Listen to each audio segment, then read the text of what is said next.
반갑습니다. 손해평가사 스토리 토지 담지입니다. 오늘은 1차 시험 3과목이죠. 원의 재배학에 대해서 한번 살펴보도록 할게요. 참고로 저는 농업이죠. 이쪽을 전공한 사람도 아니고 따로 뭐 이거 강의를 해본 적도 없습니다. 제가 다만 공부를 하면서 좀 중요하다고 생각되는 부분들을 요약해서 알려드리는 부분이니까 전공자가 아니다는 점을 감안하시고 강의 들으시면 될 것 같습니다. 보통 우리가 1과목도 저희가 이제 세 과목인데 평균 60점을 넘어야 되고 과락이 40점, 과락이 없어야 되죠. 그래서 보통 1과목 1차를 시험 합격하기 위해서는 보험계약법, 그죠? 보험계약법에서 점수를 많이 득하고 농업재해보험법령에서 이 과목에서 또 점수를 득하고 보통 이제 보험계약법이나 농업재해보험법령에서 한 80점 정도 이상 득하고 재배학 3과목에서는 과락만 면하자라는 전략을 많이 쓰고 있어요. 왜냐면 보험계약법이나 그 농업재해보험법령은 공부를 하는 그 범위가 그렇게 넓지가 않고 공부를 어느 정도 하면 어떤 게 중요하고 어떤 게 많이 기출이 되고 되었는지가 파악이 대충 돼요. 그리고 우리가 문제를 풀어보고 난 다음에도 내가 시험을 칠 때도 바로 치면서 좀 어렵구나, 어렵지 않겠구나, 대략 이 정도 점수가 나오겠구나, 판가름이 되거든요. 1과목, 2과목은. 근데 재배학은 워낙 범위가 광범위하고 지금 현재 추세가 계속 앞에 안 나왔던 부분들에서 또 이제 찾아서 출제를 또 하시다 보니까 앞에 기출만 본다고 해서 내가 기출만 보통 이제 1, 2과목 같은 경우는 기출만 봐도 중요한 게 대부분 거기 다 있기 때문에 웬만한 문제를 풀 수 있는데 재배학은 그렇지가 않거든요. 기출문제 나왔던 게 중요해서 그대 100번 반복되고 이런 게 아니고 범위가 이제 강범위하니까 어디에서 출제될지가 모르고 시험을 치고 난 다음에도 시험 칠 때는 항상 그냥 다 어렵습니다. 재배학은 쉬운 적이 쉽지가 않더라고요. 어렵고 시험을 치면서도 내가 점수가 과연 몇 점 정도 나오지 판가름이 잘 안 되는 과목이 재배학인 것 같습니다. 그래서 과락을 우선 만하지 않게 기본적인 것들은 좀 암기를 하고 가자. 그래도 이 기본적인 것들만 암기해도 과락은 면할 수 있지 않겠느냐라는 생각은 듭니다. 많이 나오는 부분들은 주로 토양에 관한 부분들, 그다음에 자연재해, 그다음에 재배 방법, 그 기술에 관한 부분들이 좀 많이 나옵니다. 그 부분 세 부분만 좀 공부를 하셔도 60점은 넘지 않을까라는 생각은 들고요. 나머지 또 많이 나오는 것들 위주로 한번 같이 살펴보도록 하겠습니다. 이게 순서대로 돼 있는 건 아니고 또 순서대로 좀 가다가 또 제가 또 놓친 부분 있으면 또 뒤에서 더 추가하고 이런 부분들이 있어서 조금 뒤죽박죽이긴 합니다.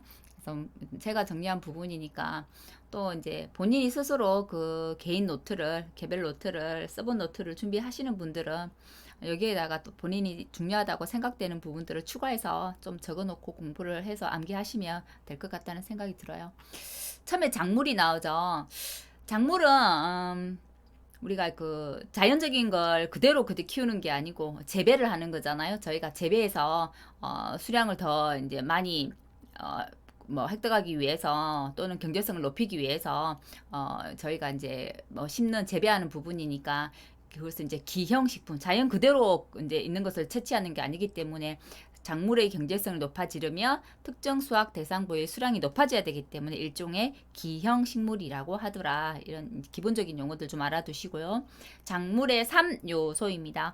요거는 가끔 시험에 잘 나오는 부분입니다. 유전성, 재배 환경, 재배 기술인데 유전성 부분은 품종이라고도 나오고요. 유전성이라고도 나옵니다. 재배 환경은 환경 조건 이렇게 나오기도 해요. 그래서 조금 용어를 달리 쓰고 있는데 세 가지 작물 수량의 삼각형 또는 3요소라고 해서 유전성, 품종, 재배 환경, 재배 기술은 암기를 해두시는 게 좋겠고요. 리비의 채소율의 법칙도 가끔은 나오더라고요. 채소율의 법칙은 어떤 거냐면 우리가 작물이 생장하기 위해서 필요한 양분들은 여러 가지가 있어요. 여러 가지가 있는데 작물이 이제 생장하기 위해서 아무리 여러 가지가 있다 하더라도 어떤 거 하나 정말 소량으로 존재하는 그 하나가 빠짐으로 인해서 작물이 생장하는 데에서 큰 영향을 미친다는 게 채소율의 법칙이에요. 그러니까 소량으로 존재하는 어떤 양분에 의해서 지배된다. 그 소량으로 존재하는 그 양분 하나가 부족해서 오는 병들이 있잖아요. 그죠? 그래서 소량으로 존재하는 양분에 의해서 지배된다는 이율이 채소율의 법칙입니다. 결국은 최소한의 양에 의해서 지배된다는 이유입니다. 채소율의 법칙 안에 그 내용들이 약간 이제 연관이 되시죠? 채소율의 법칙이고요. 그다음에 수학 체감의 법칙 또는 보수 점감의 법칙이라고 나오는데 이건 어떤 거냐면 우리가 작물을 이제 키우기 위해서 토지에 막 투자하는 어떤 것들이 있을 거 아니에요? 자본도 있고 노동력도 있고 뭐 비료 등도 있어요. 근데 그거를 투자하면 투자할수록 당연히 수량이 늘어나겠죠. 하지만 그 수량이라는 것은 계속해서 한정씩 많이 투자한다고 해서 수량이 계속 늘어나는 건 아니에요. 그래서 어느 정도 내가 늘어날 수 있는 수치만큼만 늘어나고 나면 증가 비율이 어느 순간까지 딱 가서 그 어느 순간 한계점부터는 다시 감소한다는 법칙입니다. 그래서 그것은 수학 체감의 법칙이라고 합니다. 과유불급이라 얘기하잖아요. 그거하고 비슷한 말인 것 같다는 생각이 듭니다. 작물의 기원, 이것도 자주 나오지는 않은데 가끔은 나오는 문제입니다. 우선 작물은 마지막 줄에 있는 이 부분을 알아야 될 것 같아요. 우선 3대 식량 작물을 알아야 되고 5대 식량 작물까지 알아두면 좋을 것 같습니다. 3개 3대 식량 작물은 벼, 밀, 옥수수입니다. 벼, 밀은 금방 또 연상이 되시죠? 밀은 또 밀가루니까 있으니까 옥수수도 맞아요. 벼, 밀, 옥수수가 3대 식량 작물이고요. 5대 식량 작물까지 합친다고 하면 보리, 수수가 들어갑니다. 그러면 이 3대 식량 작물, 5대 식량 작물이니까 그것의 기원이 어디인가 정도는 알아두셔야 되겠죠. 벼는 인도가 되겠고요. 자, 밀은 코카스스. 자, 그다음에 중동입니다. 그다음에 옥수수는 중앙아메리카네요. 중앙아메리카. 그다음에 보리는 중국이네요. 그다음에 수수는 아프리카. 그래서 밀, 인도, 옥수수, 중동 요쪽을 알아두시면 좋고요. 자, 재배의 기원에 보면 사람 이름이 이제 몇 명 나와요. 그 중에 이제 두 사람만 저는 이제 양기를 했는데 큰 강을 중심으로 해서 재배의 기원이 시작됐다고 하는 분은 득항돌이라는 사람이고요. 산간 쪽에서 재배가 기원됐다라고 하는 사람은 바빌로프입니다. 이 바빌로프는 기억을 해 두시는 게 좋을 것 같고요. 산간 지역에서 이제 기원이 된 것. 자, 옥수수 아까 중동 부분이 있었는데요. 바빌로프가 주장한 이게 유전자 중심설이거든요. 그때 옥수수는 멕시코 마야 문명이네요. 요거 기억해 두시고 남아아메리카 잉카 문명은 감자라는 거 기억해 두시면 될 것 같아요. 중국 보리 같이 기억을 해 두시고요. 자, 벼, 인도 또는 나일강 이쪽 같이 기억해 두시면 될 것 같습니다. 그리고 이 바빌로프가 주장한 유전자 중심설이라는 건 어떤 거냐면 그 유전자가 만들어진 그 기원 중심지 있죠. 유전자 기원 중심지는 유전적 변이가 가장 많은 지역이라고 하는데, 자, 중심지일수록 우리가 보통 열성인자, 우성인자 이렇게 이야기하죠. 중심지에는 아무래도 열성인자, 열성 형질이 더 많습니다. 많고 중심지에서 멀어질수록 열성 유전자가 많아지더라라고 하는 게 바빌로프가 주장한 유전자 중심설이다라는 거 기억해 두시고, 그다음에 지리적 격리, 생리적 격리의 부분은 읽으면 금방 이해가 되는 부분이니까 한번 읽어보시면 될 것 같아요. 자, 이 부분은 실은 매년 빠지지 않고 한번 2개 정도는 출제되는 것 같아요. 분류죠, 분류. 어떻게 분류하는지. 과수, 채소, 화의 부분인데 중요해서 지금 앞부분에도 있고 저 뒷부분에도 또 종자하다 보면 나오더라고요. 그래서 여러 번 반복해서 나옵니다. 그래서 꼭 암기를 해두시는 게 좋고, 가수 부분은 저희가 크게 구분하는 부분이 인과류, 준인과류, 핵과류, 장과류, 각과류 이렇게 구분을 해요. 인과류는 우리가 보통 알고 있는 사과, 배가 인과류예요. 사과, 배. 어떤 거냐면 핵과류하고 비교하면 좀 더 쉬운데요. 자, 사과, 배 같은 경우는 안에 씨가 조그맣게 이렇게 돼 있죠. 이렇게 돼 있잖아요. 근데 핵과류 같은 경우는 우리 복숭아 어떻게 돼 있어요? 복숭아 이렇게 있으면 씨가 있다만 하잖아요. 그래서 이따만 하죠. 그죠? 자, 이렇게 씨가 이렇게 큰 것들이죠. 이런 것들이 핵과류예요. 보통 이런 것들이 이제 복숭아, 자두, 살구, 앵두, 대추, 매실들은 씨가 크죠. 다 씨가 큰 것들이에요. 그죠? 핵과류, 시방벽, 시방이 발달, 자방이 발달돼 있는 거라고 하죠. 자방이 발달돼 있는 거고요. 이 핵과류들은 먹을 때 중가피, 먹는 부위가 이 중가피예요. 중가피. 중가피이기 때문에 이런 것들은 어떤 거라고 하냐면 시방 중이과라고 이야기하고요. 진열매, 참열매라고 해서 핵과류들은 진과라고 이야기를 합니다. 대부분 다요. 핵과류는 우리가 이제 상식적으로 생각하면 씨가 큰 것들이기 때문에 금방 구분이 돼요. 복숭아, 자두, 살구, 앵두, 대추, 매실, 씨가 큰 것들, 그죠? 핵과류고요. 인과류는 사과, 배 기억하시고 요거는 안에 씨방이 발달한 게 아니라 이제 그 꽃이 이렇게 있으면 꽃받침, 꽃받기라고 하죠. 꽃받기가 발달한 부위, 발달해가지고 이제 열매가 된 건데요. 꽃받침이 발달한 것, 꽃받기라고 이야기를 하고요. 이거는 이런 부분을 씨방 하위과라고 이야기합니다.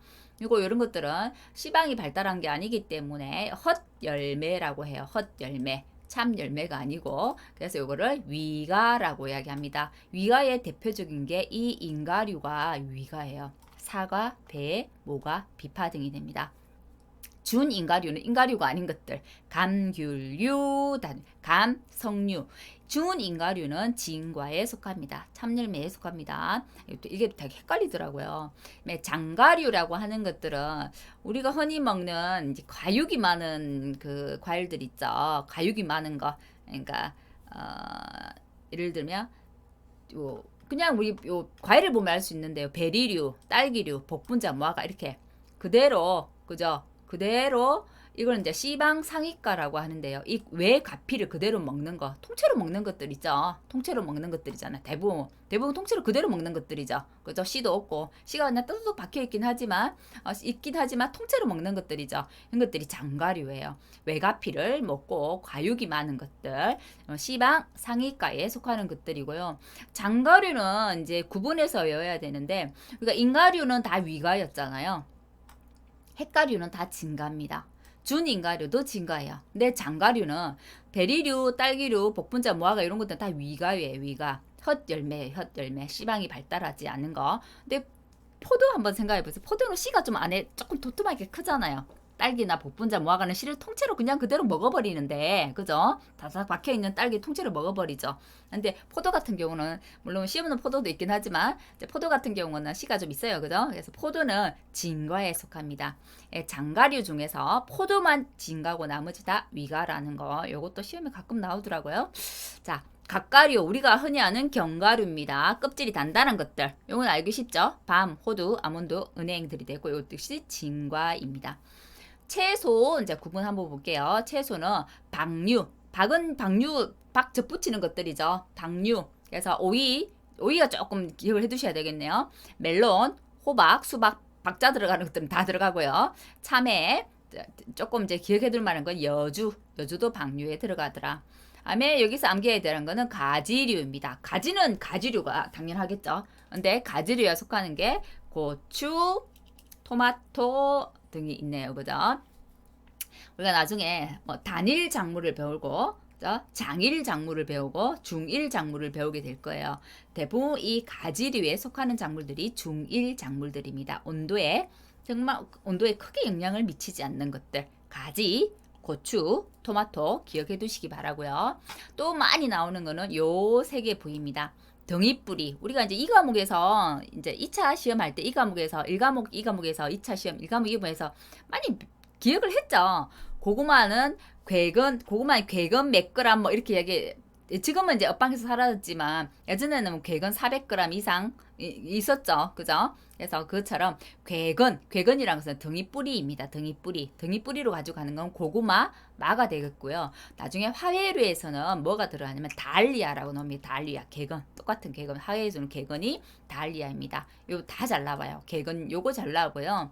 그다음에 등이 줄기라고 해서 우리 괴경 몇 센치 이하 이렇게 하고 이제 감자 배웠잖아요. 그래서 이거는 이 과목에 나오기 때문에 감자도 기억하기 쉬울 거예요. 다음에 기억해야 될 게 토란.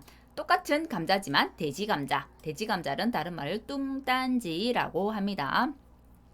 이 돼지 감자는 생긴 거는 정말 생강하고 비슷하게 생겼어요. 실제로는 보면. 근데 맛이 아삭아삭하고, 그죠? 근데 또 감자처럼 또 포근포근하지는 않아요. 맛이. 보통 이제 돼지 감자 한번 심어 놓으면 퇴치하기 힘들다 하죠. 왜냐면 이 괴경, 이 줄기류가 조금만 부서져 갖고 요거만큼만 조각이 남아있어도 다음에 딱 올라오거든요. 이것들이. 감자도 그래요. 실은 조각만 남아있어도 다음에 올라와요. 근데 돼지 감자는 정말 한번 심어 놓으면 퇴치가 쉽지 않은 게 돼지 감자입니다. 그래서 돼지 감자 심으려고 밭에 생각하면 한 번 더 생각을 해보셔야 돼요. 그다음에 비늘줄기 채소류라고 되어 있는데 비늘줄기 이거는 인경이라고 이야기합니다. 인경. 자, 인경이라고 이야기하고요. 파, 마늘, 양파가 대표적이고요. 자, 화해류에서 비늘줄기 채소류는 비늘 채소류가 아니죠. 인경, 비늘줄기를 사용해서 이제 분식하는 거는 백합, 수소나 튤립, 나리 이런 것들이 있습니다. 그다음에 과채류 보시면 알 것 같고요. 과채류, 협채류, 이제 콩류네 그죠? 콩류. 그다음에 근채류, 그다음에 뿌리를 먹는 것들, 경엽채류, 이파리 먹는 것들이죠. 이파리 줄기 먹는 것들입니다. 그러면 화해에는 초본류가 있고요. 목본류가 있고요. 이거는 보시면 알 것 같아요. 구근류가 있습니다. 구근류들은 글라디올러스, 구경, 그죠? 구경 있고요. 프리지아도 구경이네요. 그죠? 구경이네요. 땅속 뿌리입니다. 뿌리. 그다음에 달리아, 괴근, 백합, 수나 툴림은 비늘줄기, 인경이더라. 요 부분들은 매년 빠지지 않고 한 번씩은 시험에 나오기 때문에 딱 구분해서 꼭 잘 암기를 해두셔야 돼요. 자, 토양에 관한 부분이네요. 토양은 중요합니다. 매해 빠지지 않고 시험에 나오는 부분 중에 하나예요. 그래서 요건 암기를 하셔야 되겠죠.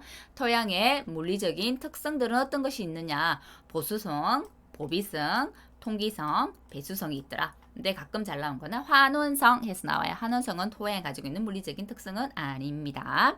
자, 토양은 어떻게 이루어져 있냐면 고상, 액상, 기상, 고체, 액체, 기체라는 얘기죠. 결국 그죠? 고상이 50% 안에는 유기물이 5% 포함되어 있어서 40%하고 유기물 5%라고 나오는 경우도 있고 고상 50%라고 그냥 표현하는 데도 있습니다. 그다음에 자, 결국은 이렇게 토양이 있다고 예를 들어서 동그라미를 한다면 요거만큼이 고상이고 자, 25% 액상, 25%는 기상이라는 얘기입니다. 요거 비율도 가끔 나와요. 자, 그리고 그 점토 함량이 얼마만큼 있느냐에 따라서 자, 사양토, 그다음에 양토, 그다음에 식토 이렇게 구분합니다. 자, 사토, 양토, 시토 중간에 있는 게 사양토가 되겠죠. 중간에 있는 게 또 식양토가 되겠죠. 그죠? 자, 사토, 양토, 식토인데요. 우리가 가장 작물을 재배하기 좋다고 하는 것은 사양토입니다. 사양토가 우리가 작물 과수 재배를 할 때 가장 좋다고 하는 부분이고 식양토, 그 다음에 요 사이에 있는 거죠. 식양토는 콩 재배에 유리하다고 하네요. 보통은 사양토를 가장 많이 선호하더라. 자, 사토하면 우리 모래사자 생각하세요. 모래처럼 모래 성질이 있어서 투기나 투수가 잘 되더라. 당연히 모래 성질로 돼 있다고 한다면 지온 상승이 빠를 거고요. 그죠? 자, 식토로 가면 점토가 많은 겁니다.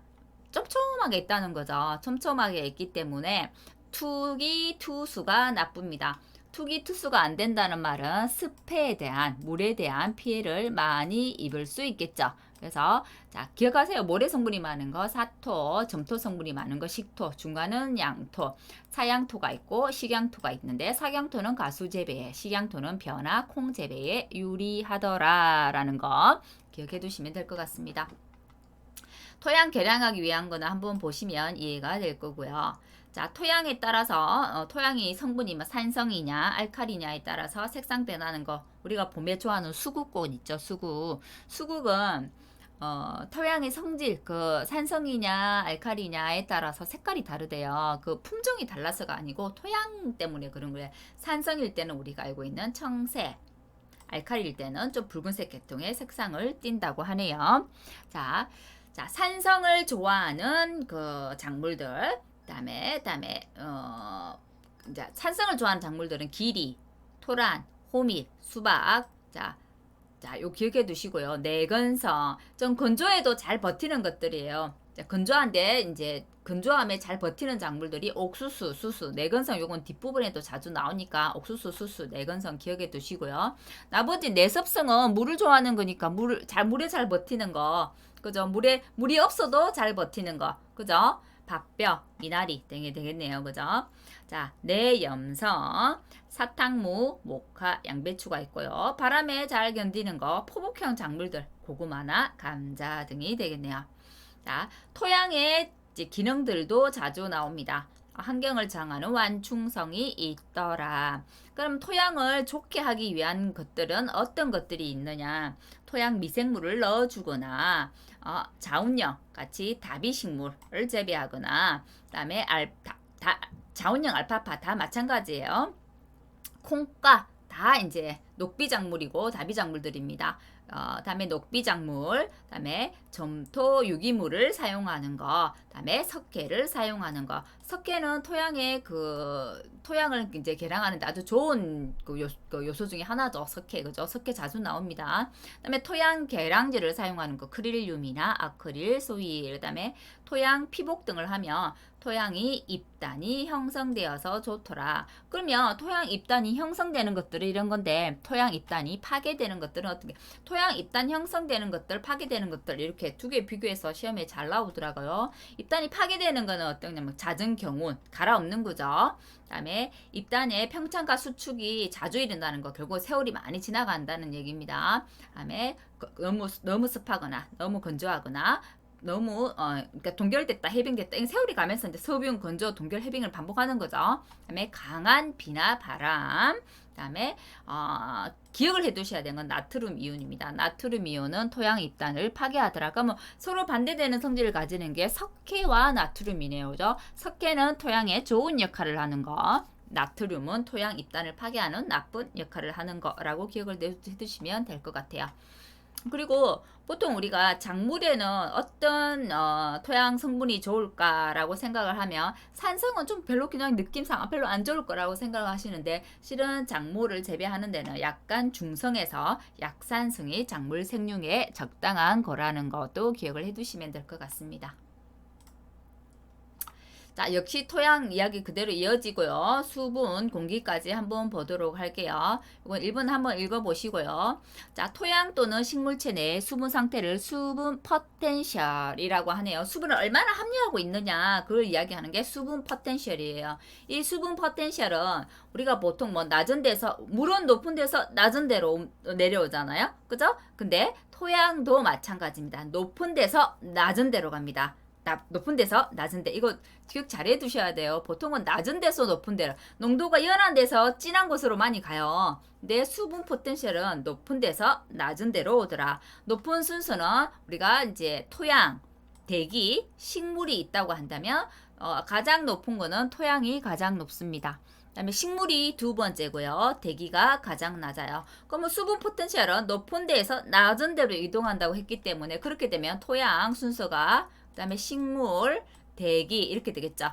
토양, 식물, 대기 높은 데서 낮은 데로 이렇게 움직이는 게 되겠죠. 그죠?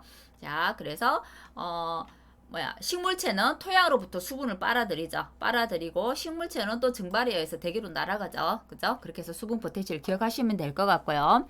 자, 또 수분 장력이란 게 있습니다. PF라고 해서 나오고요. 자, 이 PF에 따라서 이제 수분을 이제 구분을 합니다. 어떻게 구분하냐면 요거는 시험에 단골 문제로 굉장히 자주 잘 나오는 겁니다. 자, 결합수가 있고 흡습수가 있고요. 모간수가 있습니다.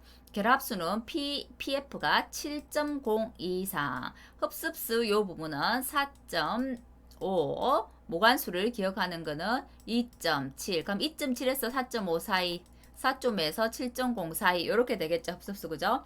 결합수, 흡습수, 모간수가 있는데요. 자, 우리가 사용할 수 있는 거, 작물에 유일하게 사용할 수 있는 물은 이 모간수입니다. 모간수 꼭 기억해 두세요. 작물이 유효하게 사용하는 수분이고요. 모간수, 작물이 주로 이용하는 수분. 자, 흡습수와 이 결합수는 작물이 사용할 수가 없습니다. 결합수 같은 경우에는 작물이 흡수를 하지 못해요. 강물하고 점토와 강물하고 결합이 되어 있어가지고 분리를 할 수 없는 수분이라고 합니다. 분리를 할 수 없는 수분이기 때문에 수분을 잡아 당겨올 수 없겠죠. 그래서 분리가 되는 것, 안 되는 것으로 구분한다면 결합수는 분리가 안 됩니다. 흡습수 되고요. 모관수 되고 중력수 됩니다. 유일하게 분리 안 되는 거 결합수. 결합수 수분을 사용할 수 없어요. 흡습수도 자, 고온근접법에 의해서 분리가 가능하기 때문에 고온근접법이 아니면 분리가 안 돼요. 그렇기 때문에 작물의 흡수는 안 됩니다. 분리는 가능합니다. 자, 모관수는 작물이 주요 사용하는 수분이 되겠고요. 중력수는 토양 아래로 내려가는 중력에 의해서 아래로 흐르는 물입니다. 뿌리 아래쪽에 있는 물들 있죠. 저 아래쪽에 있는 물들이 중력수가 되겠습니다. 자, 이 중에서 식물이 사용하는 수분 어떤 거라고요? 모관수라고요. 분리가 안 되는 거 결합수. 나머지는 다 분리되더라. 기억 잘 해주시기 바랍니다. 순서대로 PEF가 높은 거는 결합수. 결합수 7.0, 4.0, 2.7 숫자를 기억해 두시면 될 것 같아요. 그 다음에 중력수가 되죠. 그 다음에 2.7에서 0까지 이렇게 순서대로 결합수, 흡습수, 모관수, 중력수 이렇게 되는 거예요. 그 다음에 잘 나오는 거는 요 이제 또 수분에 관계된 부분들 최대 용수량, 포장 용수량 부분이고요. 이 최대 용수량은 토양의 모든 공곡에 물이 꽉 차 있는 상태, 물이 제일 많이 꽉 찬 수분량을 말하고 이 최대 용수량을 최소 용수량이라고 바꿔서 시험에 좀 나오더라고요. 자, 포장 용수량은 작물 재배에 매우 중요한 거. 자, 수분 상태, 그러니까 중력수를 배제하고 남은 수분 상태로 최적의 가장 괜찮은 함수량에 가까운 게 포장 용수량. 이걸 따르게 최소 용수량이라고 이야기하는 얘기죠. 자, 위조점이란 건 어떤 거냐면 식물이 이제 우리가 이제 그 빨아들이는 물이 모관수라고 했잖아요. 그죠? 자, 모관수의 장력이 커서 식물이 흡수하지 못하고 시들어버리는 어떤 시점이 있을 거예요. 모관수라고 해서 이 모관수를 준다고 해서 이 모관수 안에서는 식물이 무조건 다 사느냐? 그렇지는 않습니다. 모관수 속에 있어도 식물은 죽을 수 있어요. 그 죽는 지점이 위조점이라는 거예요. 식물이 시들어버리는 시점. 그래서 모관수에 있다고 해서 식물이 무조건 산다 라고 하면 그건 틀린 거예요. 모관수에서도 위조점이라는 게 있습니다. 식물이 흡수하지 못하고 시들어버리는 어떤 점인데요. 위조점 중에서 초기 위조점은 이제 막 위조가 되는 상태. 영구 위조점은 아예 식물이 회복할 수 없도록 회복이 불가능한 상태, 수분 상태가 영구 위조점이 됩니다. 그래서 모관수도 식물이 죽을 수 있더라라는 거 기억해 두시면 될 것 같아요. 자, 토양에는 공급량으로 해서 이제 최소 용기량, 최대 용수량 이런 것을 결정한다고 했어요. 그죠? 최대 용기량은 수분이 꽉 찬 상태라 했고요. 작물이 가장 좋은 상태는 최소 용기량이라고 했어요. 그죠? 자, 최대의 용기량은 풍건 상태일 거고, 자, 공급량은 순서대로 한번 볼게요. 질소, 산소, CO2, 이산화탄소죠. 가장 많은 거 질소, 그 다음에 많은 거 산소, 그 다음에 CO2. CO2는 가장 적어요. 0.3%밖에 안 된다고 하더라고요. 실제로는. 근데 아주 작지만 꼭 필요한 거예요. 그죠? CO2 불필요한 거 아니에요? 꼭 필요한 거예요. 질소, 산소, CO2 순이고요. 이산화탄소, CO2는 0.3% 정도이며 작지만 꼭 필요한 성분이라는 거. 토양이 깊이 내려가면 갈수록 산소보다 뭐가 많겠어요? CO2가 많더라라는 거 기억해 두시고요. 토양은 아까 우리가 뭐 통기성 이거 좋아야 된다. 보수성, 보비성, 통기성 있었죠. 그죠? 통기가 잘 되는 토양이 좋아요. 그 통기를 위한 개선법으로는 어떤 것이 있는지 한번 볼게요. 명거. 보이는 대로 배수로를 만드는 거예요. 만약 우리 밭이 이렇게 있다고 하면 보이는 데다 배수로 내는 거. 그죠? 그다음에 암거. 지하수 지표 아래로 배수로를 내는 거. 안 보이는 쪽 아래쪽에. 그다음에 한번 갈아엎는 거죠. 아래쪽에 있는 땅을 이렇게 갈아엎는 거. 심경. 깊이 간다는 얘기예요. 심경. 토양 입단화 하는 거. 그다음에 중경. 중경은 흙맥이라고 제초 작업인데요. 중경. 이 중경을 통해서 중경 흙매기를 통해서도 토양 통기를 개선할 수 있습니다. 요거 가끔 시험 잘 나와요. 그다음에 중간 낙수 물빼기네요. 중간 낙수 물빼기. 휴립 휴파. 그럼 이거 휴립 휴파란 건 어떤 거냐면 우리가 밭이 이렇게 있다고 하면 요 윗부분 위에 튀어오른 이 부분을 우리가 이거를 이랑이라고 하죠. 이게 딱 파진 부분 요거를 고랑이라고 해요. 우리가 하면서 배우죠. 그래서 우리가 보통 이제 이제 두둑이라고 사실을 하죠. 두둑, 그죠? 두둑이라고 얘기하는데 이 두둑 부분을 이랑 파종이라고 합니다. 요 위에 파종하는 것을 이랑 파종, 요 아래쪽에 파종하는 것을 고랑 파종이라 하는데요. 자, 휴립, 휴파, 요 이랑 위에다 파종하는 걸 말합니다. 다음에 휴립 재배, 또 어떤 거 있냐면 나중에 우리가 습해 배우고 한해 이런 거 배울 건데요. 습해, 수분이 아주 많은 밭에서는 요 위에 휴립 휴파 위쪽에다가 종자를 파종하는 게 좋고요. 아주 건조한 땅이라고 한다면 물이 부족한 땅이잖아요. 그럴 때는 어떨 때 건조하거나 동해를 잘 입는 땅들은 이 고랑에다가 파종을 합니다. 그거는 이제 휴립 구파라는 용어들이 나중에 나옵니다. 그래서 토양 통기를 좋게 하는 것들 기억을 해 두시고요. 황화수소는 철하고 결합해서 뿌리 조직, 황화수소 자체는 뿌리 조직을 파괴하는 거예요. 황화수소로 되어 있는 거. 근데 이건 철하고 잘 결합을 한다고 해요. 그래서 철을 이용해서 황화수소 여기 뿌리 조직 파괴하는 거를 막을 수 있더라라는 것 정도만 기억해 두시면 될 것 같고요. 탈질 현상이란 게 자주 시험에 나옵니다. 용어들이 자주 나와요. 질소가 질소가스가 되어서 공중으로 빠져나가는 현상을 말합니다. 탈질 현상. 이제 설명 한번 볼게요. 공기의 유통이 양호한 토양이라 하더라도 국지적으로 산소가 결합이 된 어떤 지점들이 있는데 이런 곳에서는 질소 환원 작용이 일어나서 질소가 가스가 되어가지고 공중으로 빠져나가 버립니다. 이것을 탈질 작용이라고 하네요.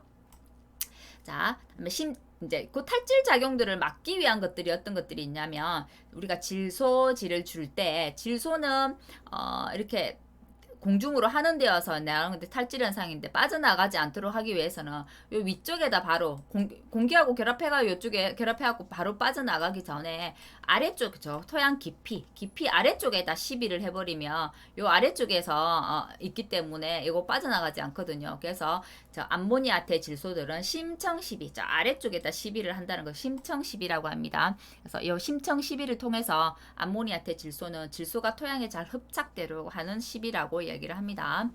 그리고 이제 노후답에 대한 얘기들이 나오는데 노후답은 오래된 그 밭이나 논들을 말하는 거잖아요. 그러니까 이 노후답들을 개선하는 것들도 종종 시험에 나오더라고요. 그다음에 노후답에 괜찮은 것들은 저항성 품종을 선택하는 거. 어떤 것이든 저항성이 있는 품종을 선택하면 아무래도 괜찮겠죠. 그다음에 노후답이기 때문에 재해를 많이 입지 않기 위해서 일찍 파종하고 일찍 수확하는 거. 그걸 조기재배라고 해요. 아무래도 뒤쪽에 재해들이 많이 오기 때문에 일찍 파종하고 일찍 수확하면 아무튼 재해에 대한 것들을 좀 줄일 수 있겠죠. 그죠? 그래서 노후답들은 조기재배를 합니다. 일찍 파종하고 일찍 수확하는 거. 그다음에 무황산금 비료. 황산은 황화수소 이쪽 부분 황산 쪽은 뿌리 안 좋다고 했잖아요. 그래서 황산금 비료를 사용하면 안 돼요. 무황산금 비료를 사용해야 됩니다. 근데 노후답 대책으로 옳지 않은 거 해가지고 뭐가 나오냐면 황산금 비료를 사용하는 게 이렇게 많이 나오거든요. 자, 노후답은 무황산금 비료를 사용해야 된다는 거 기억해 두시기 바랍니다. 다음에 중점 시비를 하거나 옆면 시비를 하는 거. 아무래도 노후답들은 영양분들이 많이 없기 때문에 옆면 시비하면 바로 영양분 흡수할 수 있잖아요. 그래서 옆면 시비 같은 것도 하더라라는 거 기억을 해 두시고 아까 토양의 pH 이야기했었는데 토양의 pH는 7을 기준으로 해서 pH가 높으면은 알칼리성 pH보다 7보다 낮으면은 산성 이렇게 구분한다는 것도 알아두시기 바랍니다. 다음에 산성 토양일 경우에 토양을 개량한다는 것은 결국은 산성 토양을 개량한다는 얘기예요. 조금 산성 부분을 개량한다는 얘기고 산성 토양을 개량하는 데에서는 석회와 유기물을 넉넉하게 넣어주더라. 토양 개량하는데 석회 많이 넣어준다고 했죠. 석회를 넣어주거나 또는 칼슘을 넣어준다고 이야기도 합니다. 유기물을 넉넉하게 넣어줘서 토양 구조를 개선하더라. 근데 만일에 이거 문제에 유기물이 아니고 미유기물 뭐 이런 식으로 문제 나와요. 그죠? 그럴 때는 이제 구분 잘 하셔야 된다는 거. 자, 석회하고 유기물 같이 하면 침투성 높여가지고 훨씬 더 토양 토층까지 비출 수 있어 효과가 좋다고 이야기를 하네요. 그죠? 석회와 유기물은 토양을 개량하는데 도움이 되는 요소들이더라. 기억을 해두시고 자 나중에 CN율에서 탄질률이라고 나올 텐데요. 탄소하고 질소의 함량에 대한 비율입니다. 그래서 탄질율이라고 나오면 탄소하고 질소의 함량 비율이구나 라고 기억을 해두시면 될 것 같아요. 탄질비가 높다는 것은 그죠? 탄소의 양이 많다는 게 될 거고요. 탄질률이 낮다는 거는 분모에 질소가 있기 때문에 질소의 양이 많다는 게 되겠죠. 그죠? 자, 탄질비는 식물 종류에 따라서 다르더라. 탄질비가 높은 작물은 어떤 것이 있는지 한번 볼게요. 탄질비가 높은 작물들은 벼, 밀, 보리가 되겠고요. 자, 탄질비가 낮은 것들은 콩가 식물들이 되네요. 콩가 식물들이 되더라. 기억을 해두시기 바랍니다. 다음에 비료의 3요소하고 우리가 알고 있는 필수 원소에 대해서 한번 볼게요. 비료의 3요소는 질소, 인산, 칼륨입니다. 예전에 화학 공부를 열심히 하셨던 분은 따로 안 외우셔도 되겠지만 아닌 분들은 암기하셔야 돼요. 질소, 인산, 칼륨이고요. 칼륨은 책에 따라서 칼륨이라고 표기를 한 것도 있고 가리라고 표현한 것도 있더라고요. 질소는 잎에 영향을 미치고요. 잎입니다. 인산은 꽃과 열매입니다. 칼륨은 뿌리, 삼투압에 조절하더라. 칼륨 뿌리는 꼭 기억해 두시고요. 자, 항상 시험에 빠지지 않고 나오는 부분은 필수 원소인 것은 또는 필수 원소 중에 다량 원소, 미량 원소를 구분하시오라고 해서 나오는 문제들이 종종 있어요. 근데 이게 생각보다 안 외워지거든요. 근데 외우는 암기 팁을 알려드릴 테니까 암기 팁으로 가지고 외워보세요. 자, 우리가 필수 원소라고 하는 것은 다량 원소가 있고 미량 원소라는 게 있어요. 다량 원소는 탄소, 수소, 산소, 칼륨, 칼슘, 칼륨, 인산, 질소, 망가니슘, 황, 뭐 이렇게 있어요. 자, 그래 못 외우겠죠. 그래서 외우는 암기템은 조카가 인질로 잡혔는데 누구한테? 마왕한테 잡혔더라. 자, 조카 CHO 조카 맞나요? 칼륨, 칼슘 한꺼번에 다 카로 들어갈게요. 조카가 인질로 잡혔는데 인산, 인질, 질소 됐나요? 누구더라? 마황이더라. 마그네슘, 황산, 황 이렇게 해서 황까지 할게요. 마황한테 잡혔더라.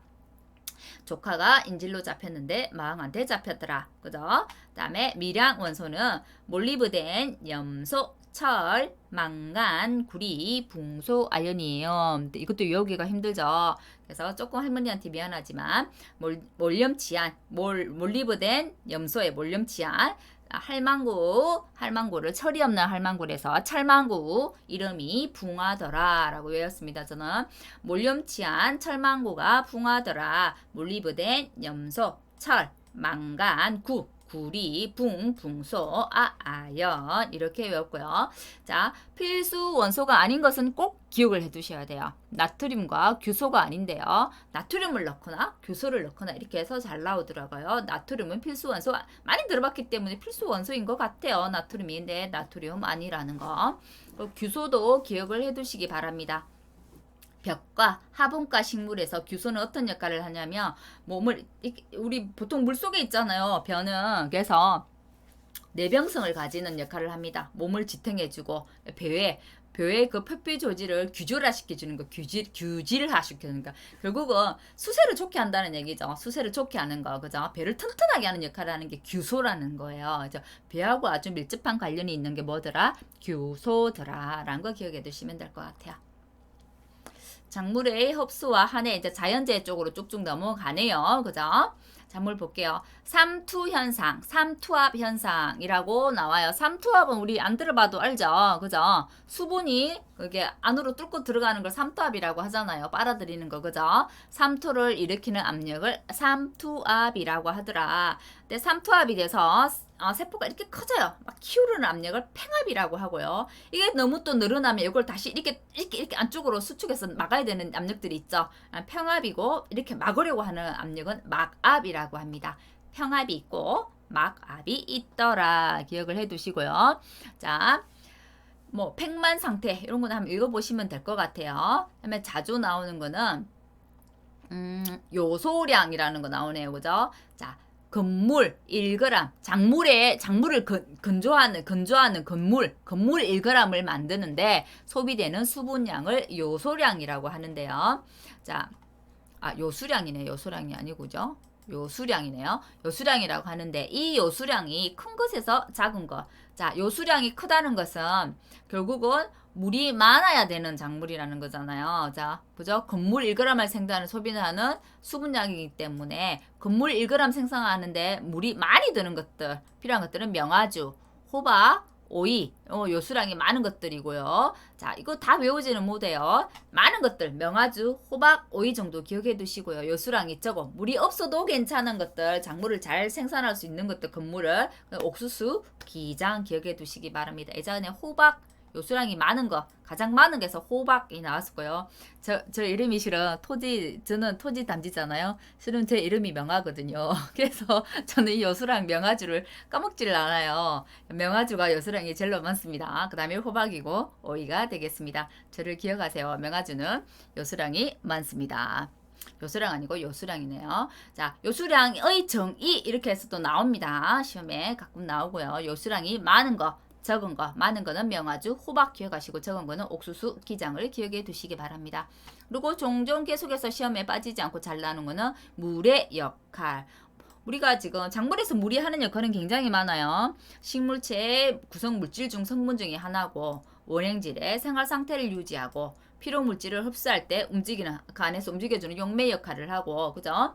자, 물질을 고르게 분포하는 매개체가 되겠고요. 자, 피로 물질을 합성하거나 분해하는 매개체도 되겠고 식물 아까 평합이라고 했죠. 세포 능력 이렇게 세포를 크게 키우는 거. 평합 긴장 상태를 유지해서 식물 체제를 유지하는 기능이 식물의 기본 역할이 되겠습니다. 근데 뭐 촉매제로 사용한다 뭐 이런 것들 막 나오거든요. 매개체지 촉매제 아닙니다. 자, 물의 역할 매년 나오고 있으니까 물의 역할 봐두시고 요수량도 기억을 해두시기 바랍니다. 제가 토양 입단 구조 행성은 중요하다고 했죠, 그죠? 자, 입단 이렇게 층층이 이렇게 되는 게 입단이죠, 그죠? 자, 입단 구조 행성에 좋은 거는 아까 칼슘하고 석회는 거의 항상 따라다닌다고 했어요. 칼슘, 석회는 좋은 영향을 미치는 입단 구조고요.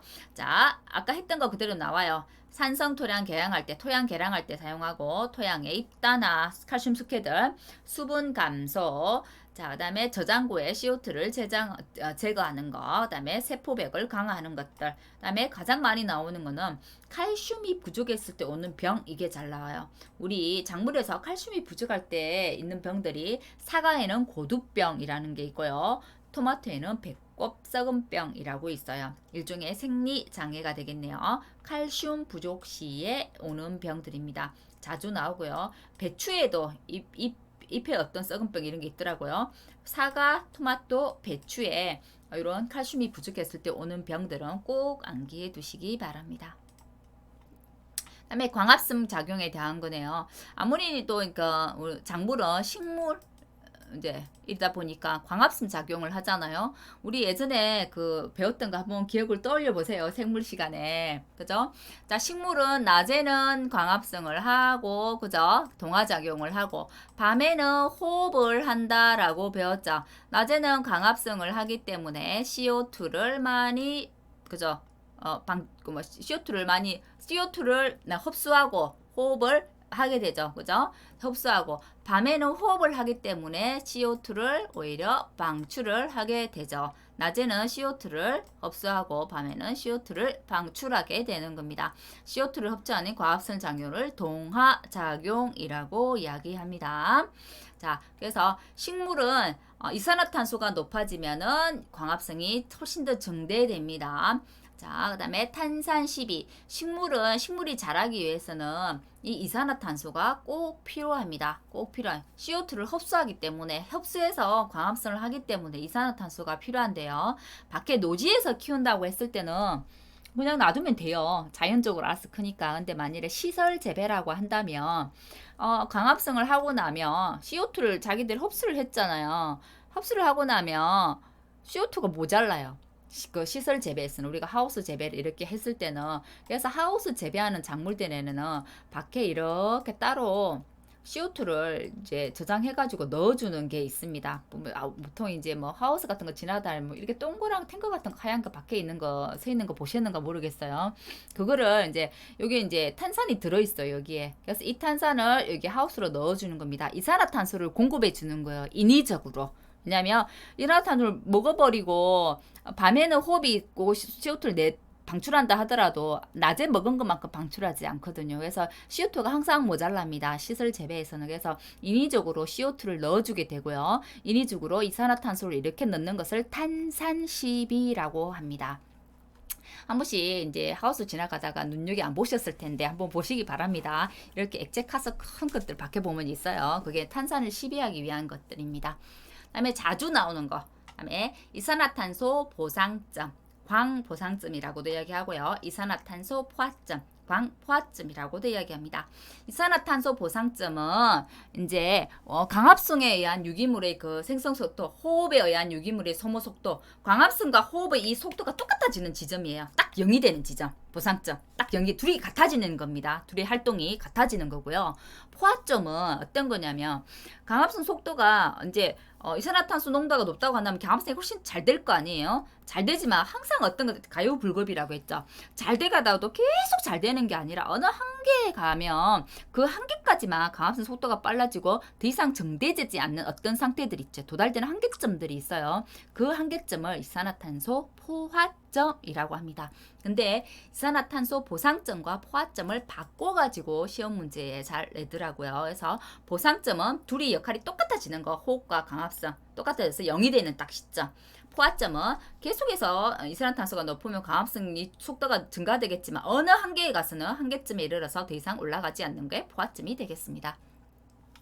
그다음에 대기 오염을 시키는 유해가스들, 요거는 한 번씩 유해가스가 아닌 거 돼서 나오는데 앙산가스, 오존, 불합가스, 이산화질소, 에틸렌드 있죠. 우리가 이 광합성 배우면서 이산화탄소 배우잖아요. 근데 이산화탄소는 유해가스는 아닙니다. 이산화탄소 있어야 우리도 살 수 있어요. 그래서 유해가스는 아니라는 거 그것만 기억해 두시면 될 거예요. 여기에 대기 오염 물질이 이산화탄소 안 들어갑니다.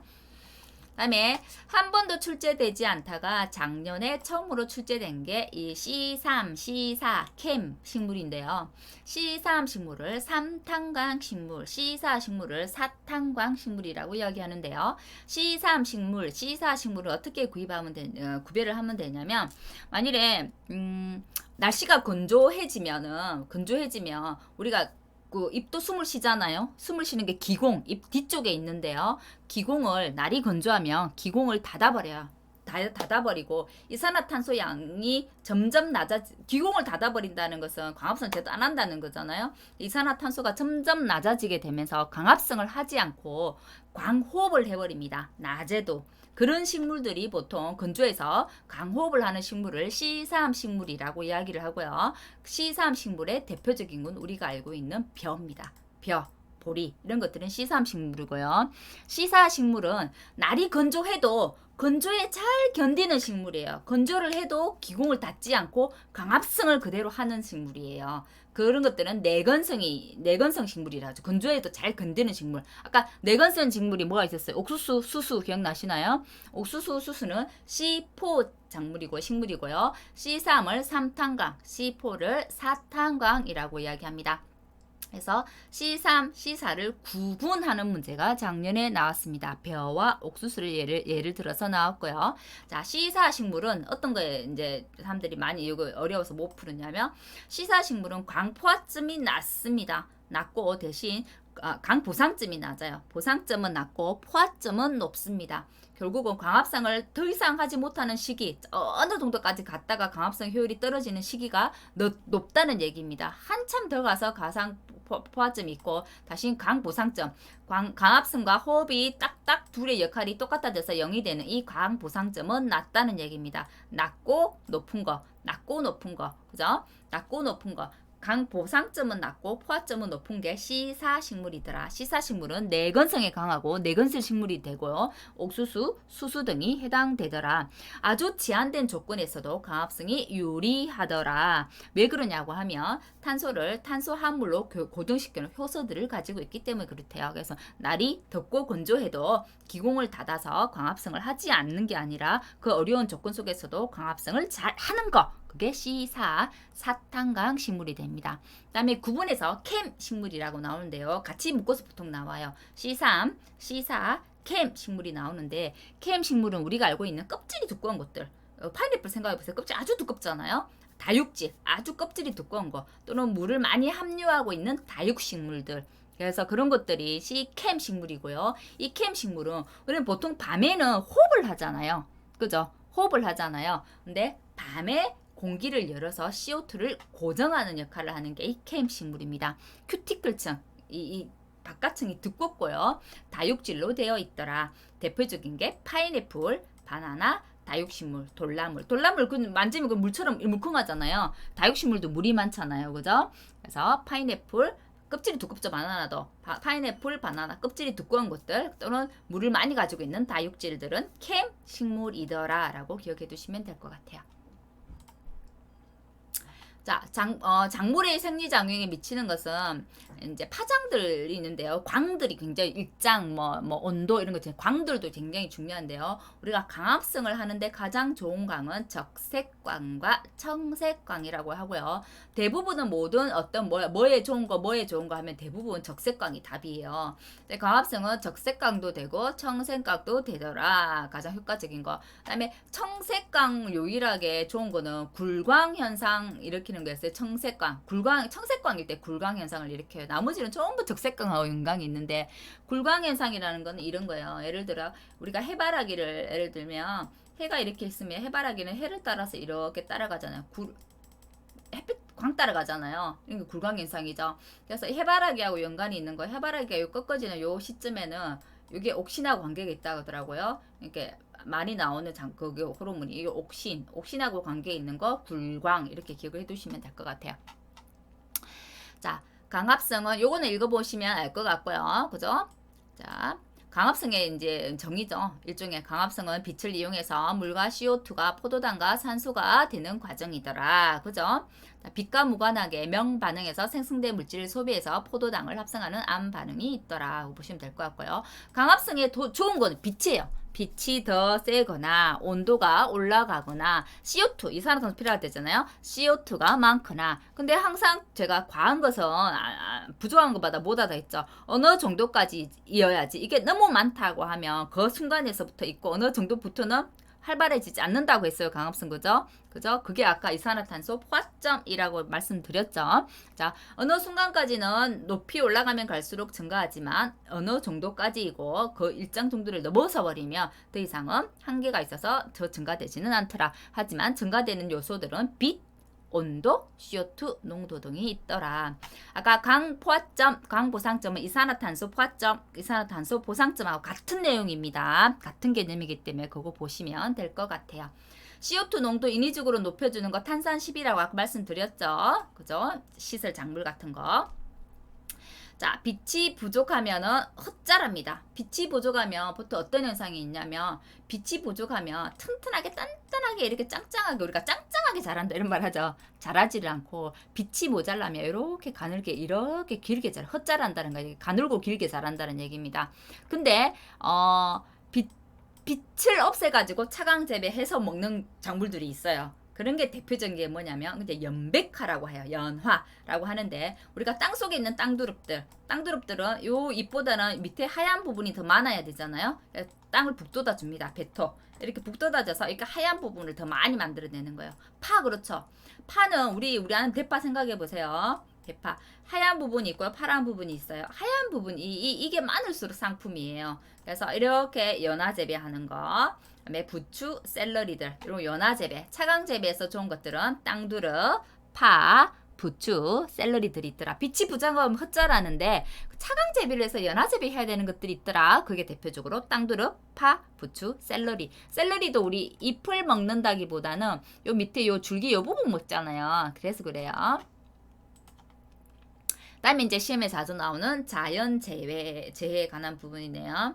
자연재해가 다른 것도 막 섞여 있어요. 제가 완전 이렇게 탁탁탁 구분해서 전문가가 아니라서 구분 잘 못하겠더라고요.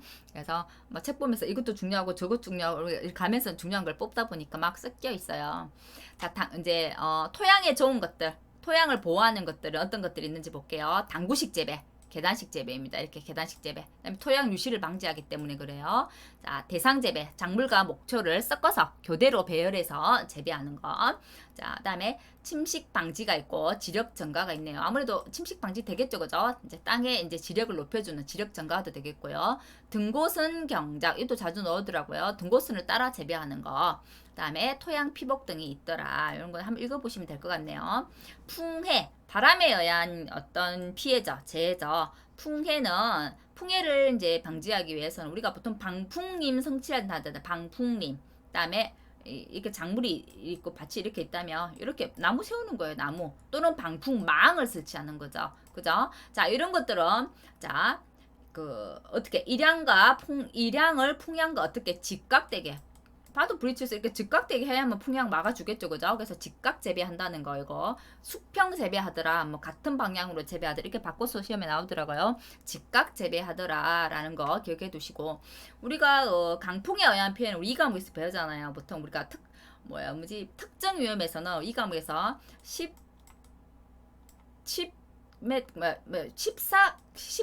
km per second 이렇게 배웠었죠 우리가 그죠?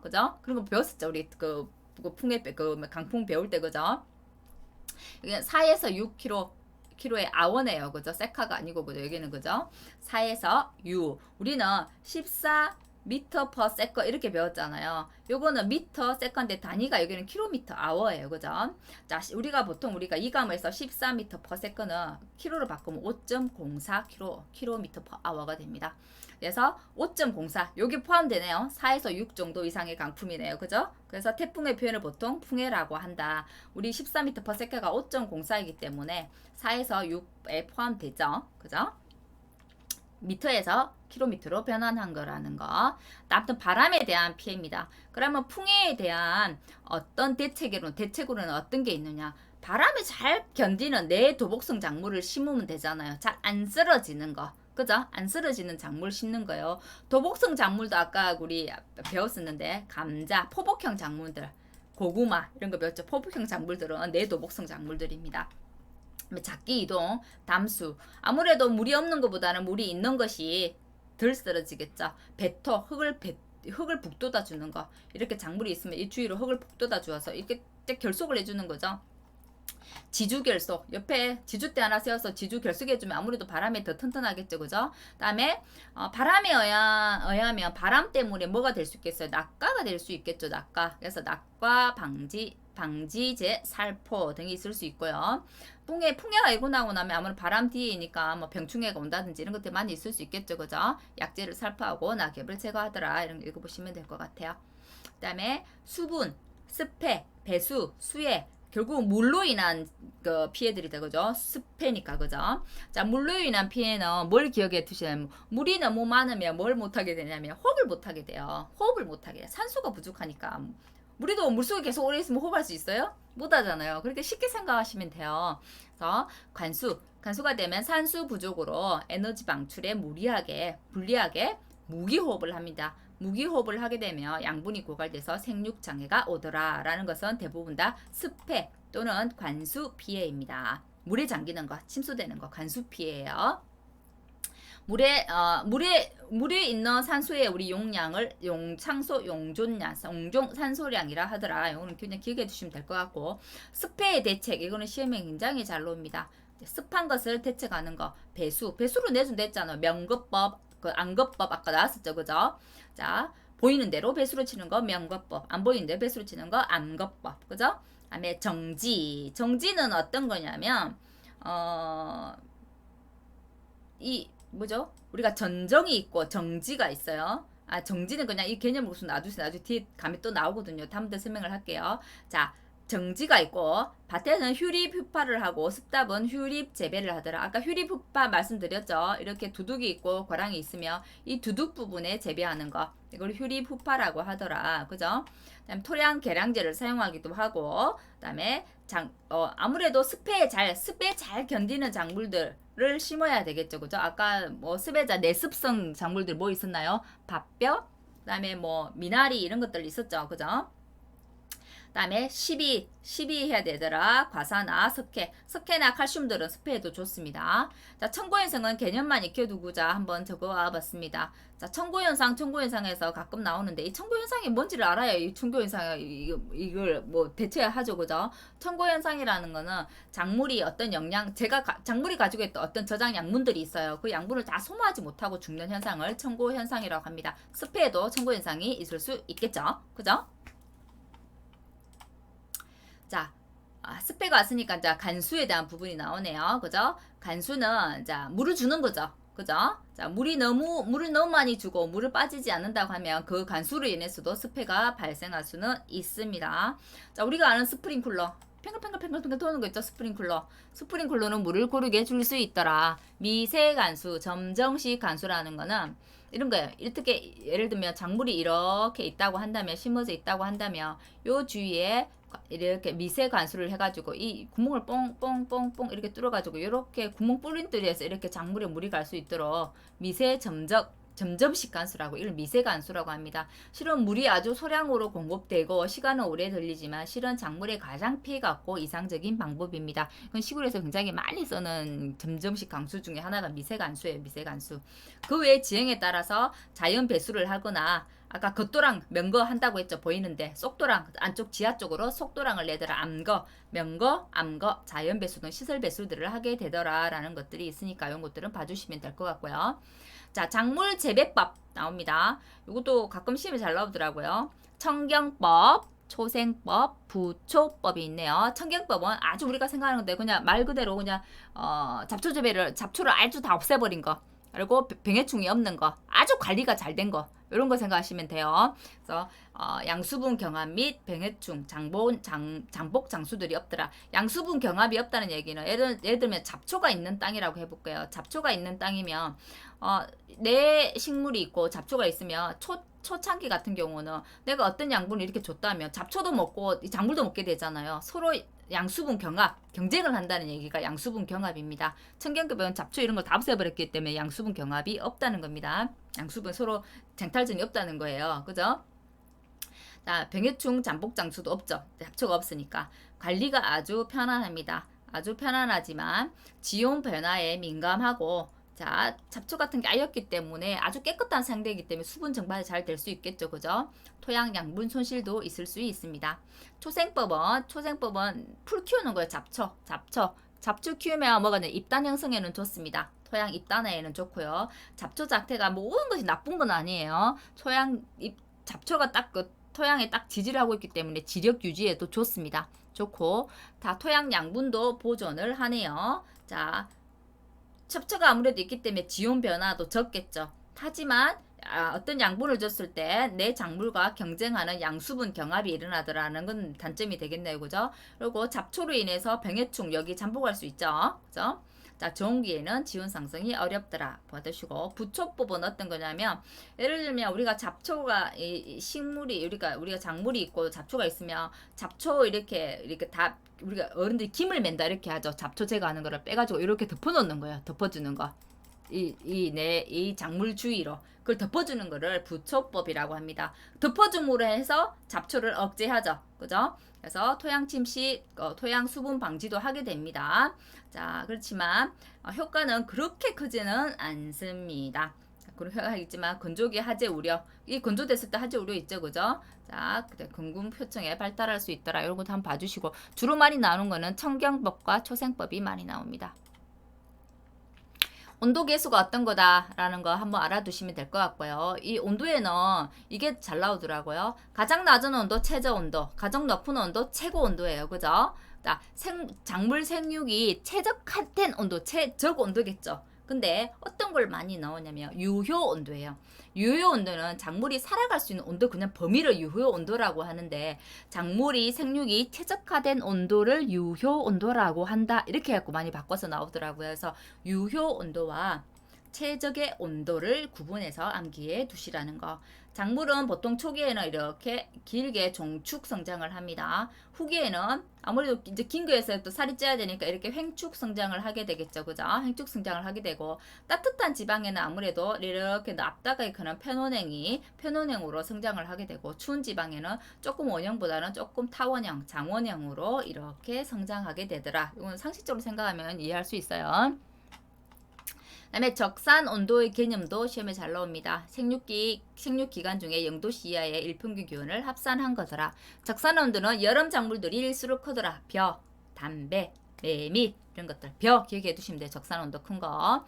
자, 그다음에 요 나머지 부분들은 쭉 읽어보면 되고요. 하고 현상도 시험에 많이 나옵니다. 어떤 거냐면 북방형 목초인데요. 북방형 목초 이제 생장이 북방의 목초들은 봄이 되면은 생장이 굉장히 활발해집니다. 활발해지다가 갑자기 이제 여름 더운 칠이 되면은 목초 생산량이 바로 떨어지는 현상입니다. 자, 북방형 목초 겨울을 지나고 봄이 되었을 때 엄청 빨리 생장을 했다가 여름 되면 목초 생산량이 뚝 떨어지는 현상을 하고 현상이라고 하고요. 하고 현상은 북방형 목초에서 많이 나오더라. 남방형 목초 이렇게 바꿔서 잘 나오거든요. 북방형 목초고요. 하고 현상의 원인도 알아두시는 게 좋습니다. 고온, 건조, 장일, 병충해, 잡초, 무성일 때 하고 현상이 많이 나오더라. 단일 아니에요. 고온, 건조, 장일입니다. 일소는 우리가 이 과목에서 배웠었죠. 아무래도 폭염에 의해서 피해를 입은 것이 이제 일소잖아요. 그죠? 일소 현상은 타버리는 거죠. 그 태양광에 심하게 타버려서 가수의 가피나 과실의 가핀의 가육이 이제 썩어버리는 거 또는 색깔이 변색돼 버리는 거 이런 걸 일소라고 이야기하거든요. 일소 피해도 많습니다. 폭염일 때. 자, 일소 피해는 어떤 나무, 배상액 나무라는 건 어떤 거냐면 이렇게 넙득하게 키우는 것들. 이렇게 가지를 이렇게 옆으로. 대신 반대는 개시맥 나무 이렇게 길쭉하게 키우는 것들. 이렇게 개시맥 나무예요. 그죠? 그래서 이렇게 넙득하게 피우면 아무래도 햇볕을 더 많이 받게 되잖아요. 그래서 배상액 나무. 자, 산지보다는 평지, 분지에 있는 것들 일소 많이 봅니다. 다음에 남향, 동향보다는 서향에 있는 것들이 가수원이 일소가 많이 일어나더라. 냉해, 한해입니다. 냉해 이런 것들은 어떤 거냐면 영양기간보다 생식기간에 피해가 크다고 했는데 영양기간은 초기에 영양성장을 하게 되고 조금 영양성장 다음에 우리가 영양기간보다 생식기간이라 했네요. 그죠? 자, 생식기간이라는 것은 변은 감수 분열기에 해당되고 유수 형성기 출수기가 되는 겁니다. 결국은 영양생장에서 생식성장으로 넘어갈 때 이때 제일 피해가 크다는 겁니다. 그 다음에 결빙이라는 얘기가 나오면은 자, 결빙이라는 얘기가 나오면 동해예요. 얼음이 생겼다는 건 동해고 결빙이 되지 않았는데 저온에서 피해를 입은 거는 냉해예요. 냉해 피해는 영하에서 생기는 피해가 아니에요. 작물이 자기가 생장할 수 있는 어떤 생육 온도가 있는데 그 생육 온도보다 낮은 온도가 되었을 때 오는 피해를 냉해라고 합니다. 동해는 영하의 기온, 결국 결빙 현상이 있는 것을 동해라고 하죠. 주로 겨울에 오는 것들 동해, 그죠? 동해죠, 그죠? 그다음에 냉온은 여름에도 냉온 올 수 있어요. 왜냐하면 여름에 고온에서 성장을 해야 되는데 고온보다 더 이제 자기가 원래 생장하는 생육 온도보다 더 저온이 됐을 때 오는 피해도 냉해입니다. 그래서 냉해는 여름에도 올 수 있더라라는 거 기억을 해 두시면 될 것 같아요. 자, 예전에 시험에 나왔던 부분은 요겁니다. 냉해와 한해. 한해는 추워서 오는 피해 아니에요. 가뭄이 한해입니다. 가뭄이 한해예요. 자, 배나무의 경우 꽃이 일찍 피는 거. 배나무, 사과나무 다 해당입니다. 꽃이 일찍 피는 따뜻한 지역에 있는 것들이 냉해 피해를 많이 입어요. 특히 우리가 잘 알고 있는 꽃샘추위 있죠. 꽃샘추위는 완전 봄인 줄 알고 꽃이 피었다가 꽃샘추위 때 많이 꽃이 온다는 냉해 피해 TV에서 많이 보죠. 그래서 대표적인 게 사과나무, 배나무입니다. 그다음에 개화가 늦게 이루어지는 것들이 핵가루예요. 그래서 너스리 피해를 입습니다. 핵가루들은 너스리 피해를 입더라. 그다음에 잎보다는 어떤 거? 꽃눈이 더 냉해에 피해를 많이 있었습니다. 내한성이 약한 거 꽃눈, 잎이 아니에요. 꽃눈입니다. 전분 함량이 많으면 내동성이 떨어지더라 라는 거는 기억해 두시기 바라고요. 냉해 양상 시험에 잘 나옵니다. 장해형이 있고 지연형이 있고 병해형이 있네요. 장해형은 뭐 감수분열기나 출수기 때 이런 그 장애를 입어가지고 불임이 되는 거, 결국 수정이 안 되는 거 말하는 겁니다. 수정이 안 되는 거 장애죠, 그죠? 수정이 안 된다는 것은 결국 기형이 된다는 얘기잖아요. 그래서 장애형이에요. 지연형은 출수기나 등수 지연되는 거, 늦어지는 거, 그죠? 아예 수정 불량이 아니라 늦어지는 거예요. 생육 초기에서 개하기가 되고요. 병해행은 이걸로 인해서 병이 오는 거. 결국 대표적인 게 도열병이에요. 그래서 이거는 구분해서 암기하셔야 돼요. 냉해 양상 장해행인지 지연행인지 병해행인지 가끔 구분하는 거 시험에 나오더라고요. 한해 방지 대책 한번 봐두시기 바라고요. 한해 방지 대책은 가뭄에 대한 방지잖아요. 그러니까 관계시설 한다는 거죠. 관수. 다음에 건조한 거니까 가뭄이니까 가뭄에 잘 견디는 품종 해야 되겠죠. 가뭄에 잘 아까 내건성 품종 옥수수 수수 기억나시나요? 그런 것들. 그다음에 수분 보유력과 정대 억발을 억제하는 것. 정발을 억제하는 거 그죠? 보유력은 정대시켜야 되고 정발은 억제시켜야 되겠죠. 왜냐면 물을 가둬야 되니까 그죠? 중경제초 이게 가끔 시험에 나오는데 제초한다는 얘기예요, 결국은. 그러니까 만약 이렇게 작물이 있으면 작물 주위에 이렇게 제초를 이렇게 함으로 해서 땅을 긁잖아요. 땅을 긁음으로 해서 땅에서 이렇게 구멍이 있어갖고 기공이 있어가지고 이렇게 다 날아갈 수분들을 땅을 긁음으로 해서 그 구멍을 잠시 막아버린다는 거예요. 막아버려서 그 제초를 함으로 해서 그걸 나가는 물구멍들을 막아버려서 물이 날아가지 않는다고 해서 가뭄에도 이 중경제초가 효과가 있다고 이야기합니다. 상식적으로는 그 제초를 하면 수분이 날아갈 것 같은데 아니죠. 그래서 이게 시험에 잘 나와요. 드라이 파밍. 예, 일종의 이거는 신경 깊이갈이에요. 깊게 갈아가지고 일종의 물을 저장하는 어떤 효과들. 피복. 담는 거죠, 덮는 거. 비닐을 이렇게 덮어놓으면 수분 정발 덜 되죠, 그죠? 정발 억제제 살펴하는 것 등이 있습니다. 상해 서리피에는 어떨 때 많이 나오는가, 이것만 잘 봐주시면 될 거예요. 실은 우리가 바람이 불거나 흐린 날에 서리가 잘 있을 것 같아요. 실은 안 그렇습니다. 맑은 날에 서리가 발생을 잘합니다. 그것만 기억을 잘 해주시면 될 것 같고요. 자, 그리고 서리 피해를 입었을 때는 암술의 길이가 짧아집니다. 암술의 길이가 길어짐 이렇게 나와요. 상해 피해 양상이 돼서 잘 나와요. 그래서 뭐 암술머리와 배주가 얼어서 갈색이나 금은색으로 반해하더라. 서리 피해 입은 거 꽃이 이렇게 딱 따보면 안에 우리 이렇게 딱 잘라보면 여기가 시큼해요, 안에가. 그래서 갈색이나 검은색으로 변하더라 라고 하는 거죠. 이걸 한번 쭉 읽어보시면 될 것 같습니다. 도복은 쓰러진 걸 도복이라고 하죠. 도복 피해의 대표적인 것은 수바라입니다.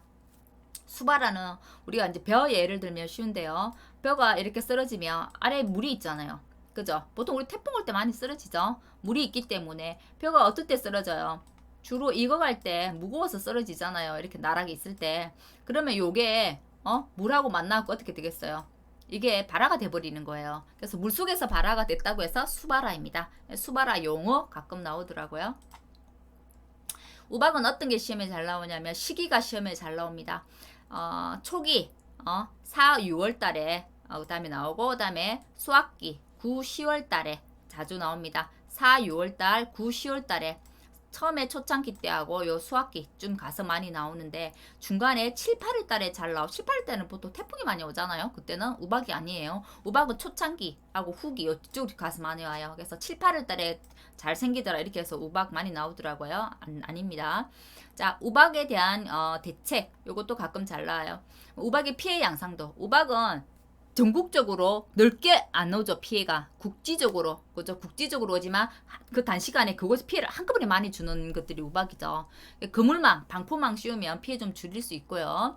자, 주로, 착각이라는 것은 4, 6월 달이 되겠고요. 성숙기라는 게 9, 10월 달이 되는 겁니다. 이때 많이 발생을 하게 되더라. 보시고.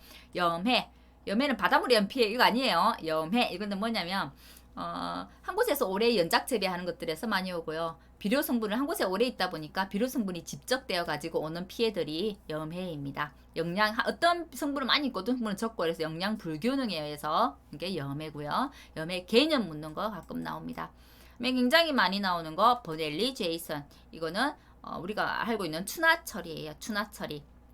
기아를 유도하기 위한 거고요. 주로 저온 처리하는 것을 추나 처리라고 하고요. 추나 처리에는 종자형으로 하는 거, 그 다음에 녹식물로 추나하는 거 두 가지가 있어요. 종자 추나형 식물이 있고 녹식물 추나형 식물이 있는데 종자 추나형은 초창기 때 체화 종자 때부터 감응을 하는 거고 녹식물 추나형은 식물이 어느 정도 컸을 때 종에 감응하는 것을 말합니다. 컸을 때 녹식물은 양배추, 양파, 종자는 무배추. 이거 종류도 알아두셔야 됩니다. 추나는 이 개념 묻는 게 추나 처리 자체 이 정의를 묻는 게 굉장히 시험이 많이 나오고 매년 출제가 된 것 같아요. 그래서 빠지지 않고 나오는 부분이니까 꼭 봐두시는 게 좋고 추나 처리를 함으로써 촉성 재배나 체종 재배, 육종 연한 단축, 그죠? 파종 시기를 조절하는 거, 재배법 개선하는 거, 수량 정대 등에 사용되고 있네요. 아무래도 단일해가지고 빨리 저온 처리해서 빨리 꽃을 피워버리는 거기 때문에 촉성 재배 이런 것들이 가능하죠, 그죠? 자, 만일 월동 작물을 봄에 파종한 이건 종온을 거쳐야 되는 게 월동 작물인데 그것을 거치지 않고 그거는 봄에 파종을 해버리면 잎과 줄기만 무성하다 하네요. 그래서 이 싹이 나오지 않고 주저앉는 현상이 좌지 현상이라고 하더라. 그래서 대표적으로 우리가 밀 같은 거 충파 재배 안 한다고 하잖아요. 그래서 그렇습니다. 밀 월동해야 되는 거예요. 일장 효과, 식물의 가자는 데서 가장 필요한 거, 가장 필요한 것은 일장과 온도예요. 일장과 온도가 식물의 그 성장하는 데서 가장 영향을 주는 게 일장과 온도거든요. 자, 그 중에 이제 추나 처리, 버넬리제이션이 주로 저온 처리해가지고 개화를 유도하는 게 추나 처리라고 해서요. 요거 한번 꼭 봐두시고 자주 나오니까 문제 유형들도 많이 봐두시기 바랍니다.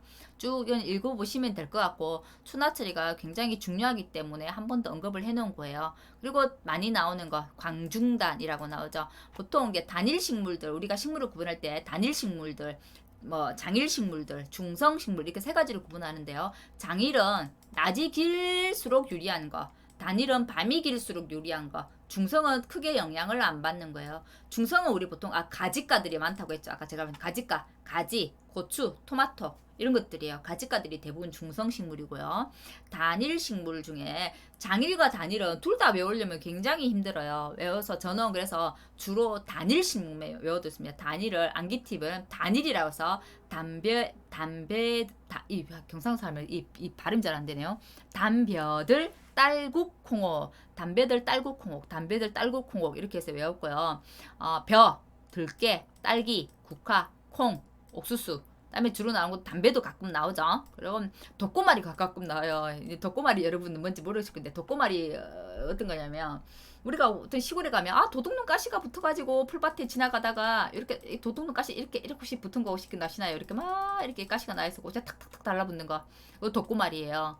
이 독고말이는 왜 나오냐면 예전에는 장일식물, 단일식물 이런 거 알았겠어요? 몰랐겠죠. 처음에 단일식물, 장일식물을 구분하기 위해서 실험을 한 작물이 독고말을 가지고 했대요. 독고마리를 했기 때문에 이 독고마리 계속 나오는 거예요. 독고마리 기억해 두세요. 그래서 단일 식물입니다. 독고마리로 실험을 했대요. 그래서 독고마리 기억해 두시기 바랍니다. 암기팀은 담벼들 딸국콩옥, 담벼들 딸국콩에서 단일 작물, 벼, 들깨, 딸기, 국화, 콩, 옥수수, 담배 등이 있더라. 장일 식물들 나머지 이거 단일하고 중성을 외우면 장일은 좀 따로 아니었습니다. 이거 아닌 거 찾으면 되니까요. 그죠? 그러면 단일 식물은 밤이 길어야 유리한 작물들이에요. 그죠? 자, 밤이 길어야 유리한 건데 밤이 예를 들어 이런 경우 예를 들어 볼게요. 밤이 이렇게 쭉 이어졌어요. 이어져야 어느 정도 기간이 돼야만 이게 좋은데 밤에 이렇게 계속해서 빛이 차단돼야 되는데 갑자기 불이 켜진다든지 예를 들어서 밤이 벼 같은 경우는 밤이 길어야 작물이 성장을 하는데 좋은데 예를 들면 우리 벼 근처에서 공사를 하고 있었어요. 공사 현장에서 하고 밤새 불을 켜놓는 데가 있다고 한다면 밤이 없죠. 그죠? 그런 것들은 피해를 입는 게 단일식물이고요. 자, 쭉 이어지는 빛이 차단돼야 되는데 갑자기 빛이 들어오는 경우들이 있어요. 갑자기 빛이 이렇게 탁 들어와 버리면 이거를 광중단이라고 이야기를 해요. 야간 조파. 야간에 갑자기 빛이 들어오는 걸 야간 조파라고 하는데 이렇게 야간 조파가 돼 버리면 이 긴 효과가 없어집니다. 이 단일은 밤에 어느 정도 기간까지 길이가 이제 그 시간이 보장이 돼야 되는데 그렇지 않으면 처음부터 다시 원상태로 돌아간다는 거. 요거 기억해 두셔야 될 것 같아요. 장밀식물은 그렇지 않은데 이어서 가는데 단일은 중간에 한번 빛이 들어와서 광준단이 생겨버리면 다시 처음부터 해서 요 시기를 잡아간다는 거. 그러니까 요것만큼 있었던 거를 무시한다는 거예요. 앞에 내가 빛이 없었던 거를 다시 시작하는 거예요. 그래서 광중단 야간 조파라고 하는 겁니다. 로제트 현상도 가끔 나오는데요. 줄기가 짧아지는 현상입니다. 자, 장일식물은 낮이 길어야 되는 거라고 했잖아요. 장일식물을 단일 조건, 밤이 길게 해놓으면 아무래도 키가 덜 자라겠죠. 그것을 로제트 현상이라고 하더라. 기억해 두시면 될 것 같아요. 자, 식물 생장 조절되는 시험에 굉장히 잘 나오는 부분이에요. 그래서 외워두시는 게 좋을 것 같습니다. 옥신, 지베렐린, 시토키닌, 아브시스산, 에틸렌, 에테폰이 있는데요. 옥신은 주로 밝은 촉진, 낙과 방지, 과실 비대에 옥신이 관여를 합니다. 지베렐린, 휴면타파, 바라, 꽃이 피는 거, 바라나 개화에 관계된 건 지베렐린이에요. 그리고 보통 우리가 씨 없는 포도 만드는 거 있죠. 그거 지베렐린으로 만들어요. 씨 없는 포도. 포도 생각하시면 돼요. 지베렐린. 씨 없는 포도 지베렐린 만듭니다. 옥시는 다 좋게 만드는 거예요. 발근도 촉진하고 낙가도 방지하고 가실도 비대하게 하고 착가도 좋은 거. 좋은 거로 생각하면 좋은 거는 어떤 게 좋은 거냐면 요거 세 개 좋은 거예요. 앞에 세 개 나오는 거. 옥신, 지베렐른, 시토키닌은 다 좋은 영향을 같이 미치는 것들. 시토키닌도 종자를 발화한거나 이 생장을 촉진한다거나 내동성을 증대하거나 신선도를 노화지연을 한다는 것 자체가 신선도를 유지하는 거죠. 시토키닌. 근데 아브시스산 ABA라고 나와요. 이거는 이제 호르몬 중에 스트레스 호르몬이에요. 그래서 입을 노화하고 휴먼을 유도하는 겁니다. 잠을 자게 하는 거죠. 휴먼 유도하는 거. 그래서 휴먼 유도한다는 거, 잠을 자게 한다는 거, 발화를 억제한다는 거예요. 그죠? 발화 억제제입니다. 그다음에 에틸렌은 우리가 이제 이거는 노화죠, 노화. 빨리 이제 우리가 있게 하는 거. 그래서 성숙 호르몬이라 하고요. 에틸렌 문제 낼 때 이거 성숙 호르몬인데 이걸 스트레스 호르몬이 이렇게 바꿔가지고 많이 냅니다. 스트레스 호르몬은 ABA 아브시스안이에요. 휴먼 유도하는 거. 에틸렌은 성숙 호르몬이어서 생장을 억제하거나 기하를 촉진하거나 낙엽 좀 빨리빨리 노화시키는 거예요. 에틸렌은. 에테폰 봐주시고요. 자, 연작 피해 많은 거 이거는 한번 봐주시면 될 것 같고 봐줘야 될 거는 자 5년 이상인 거 수박, 가지, 완두, 결구배추, 우엉 5년 그죠? 자 10년에 아마 우리 인사함 10년 하고 나면 다시 연자가 안 된다고 우리 이 과목에서 배웠죠. 인삼, 아마가 그렇고요. 5년 수박, 가지 기억해 두시기 바랍니다.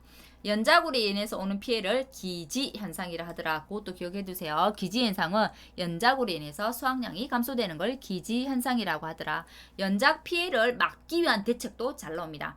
윤작을 하거나 답전 윤난 재배하거나 경종적 재배, 뭐 객토하거나 경운하거나 뭐 이런 거예요. 이런 것들을 하더라. 연작병에는 이런 것들이 있더라. 실은 자연재해는 읽어보면 쉽게 이해가 다 됩니다. 이해가 되고 이해가 되는데 시험에 또 잘 나옵니다. 그래서 자연재해가 나오면 시험 문제는 그렇게 어렵지는 않습니다. 조금만 암기를 해두시면. 종자도 좀 봐주시면 좋고요. 싹이 나는 거 출하라고 하더라. 지상으로 싹이 출현하는 거 출하라고 하더라. 종자에서 자주 나오는 거는 뭐 한번 볼까요? 휴먼 타파하는 방법들이 잘 나온 것 같아요. 휴먼 타파는 경실이라고 하는 거 여기 어떤 거냐면 딱딱한 종자를 경실 종자라고 이야기해요. 딱딱한 종자들은 쉽게 자기 혼자서 수분 먹어가지고 이렇게 출하 발화하는 게 힘들겠죠. 그래서 종피 파상 약간의 상처를 낸다는 거예요. 콩이 대표적인 겁니다. 콩. 그다음에 우리가 뭐 우리 연꽃에 보면 연밥이라고 있는데요. 혹시 한번 보셨나요? 연꽃에 보면 이렇게 안에 연밥 들어있는 거. 이런 것들도 굉장히 딱딱합니다. 이런 것들은 살짝 상처를 내주지 않으면 안으로 수분 침투가 힘들어서 쉽게 발화나 출하를 못합니다. 그래서 종피 파상법을 사용하는 거. 그다음에 살 녹여주는 거죠. 진한 항상이나 질산염 처리해서 살짝 그 딱딱한 껍질을 녹여주는 거. 그다음에 저온, 건열 처리하는 거, 섭열 처리하는 거, 진탕 처리하는 거. 열 처리하는 것도 휴먼 타파에 도움이 됩니다. 그래서 이런 것도 휴먼 타파법에 대해서 한번 봐두시고 자주는 안 나오던데 가끔 그래도 유배유 종자, 무배유 종자도 나오더라고요. 유배유 종자는 배유가 있어서 그러니까 예를 들면 이렇게 씨앗이 있으면 배유가 있고 이 배가 있어요. 이 배유의 양분을 저장해서 씨앗을 발화하는 거. 무배유 종자는 이런 배유가 없고 이렇게 콩처럼 떡잎이 있으면 이 떡잎의 양분을 저장해서 발화하는 것들이 무배유 종자입니다. 대표적으로 유배유는 벼보리 기억해 두시고요. 무배유는 콩팥 기억해 두시면 될 것 같아요. 네, 뭐 엄청 보면 많이 나와요. 이게 원약 재배하게 보면은 무슨 작물 구분하는 것들이 많이 나와요. 뭐 호광성 작물, 호기성 작물, 굴광성 작물, 뭐 연기 이런 단일 작물, 그죠? 중간 이거 저온 작물, 고온 작물, 무배유, 유배유 이런 거 막 나오죠. 그렇게 구분되는 건 대부분 다 조금 잘 봐두시는 게 좋아요. 그 중에 저온 작물, 감자, 감자, 배추파, 고온 작물, 벼, 고구마, 사탕수수 이것도 잘 나오더라고요. 벼, 고구마, 사탕수수, 저온 작물, 감자, 배추파 한번 봐두시기 바라고요. 나중에 번식에 보면 종자에 유성 번식과 무성 번식이 나오는데 유성 번식은 실제로 우리가 종자 가지고 번식하는 거, 그죠? 종자 가지고 번식하기 때문에 이동하기도 쉽고, 그죠? 이런 쉽죠, 그죠? 종자담 가지고 이동하면 되니까. 하지만 주로 뭐 돌연변이들이 많이 나타나기 때문에 자기 거 그대로 채취해 가지고 안 쓰잖아요. 무성 번식은 일종의 영양 번식. 자기 원래 모 식물체에 있는 어떤 부분을 영양기관을 탁 떼내가지고 그걸 정식하는 걸 영양번식, 무성번식이라고 이야기하고, 그 대표적인 것에 감자의 덩이줄기, 고구마의 덩이 뿌리. 자, 요거 영양기관을 직접 번식에 이용하는 거. 씨앗 발화 아니잖아요. 감자나 고구마는. 그죠? 떼내가지고 자기 조직을. 그래서 영양번식이라고 하고요. 영양번식에는 엄마하고 똑같은 형질을 그대로 가지고 나오는 거예요. 종자번식은 그렇지 않아요. 돌연변이가 생기거든요. 영양번식은 똑같은 걸 만들어낼 때. 하지만 유성번식은 한꺼번에 많이 이렇게 만들 수 있지만 영양번식은 그렇지는 않죠. 그죠?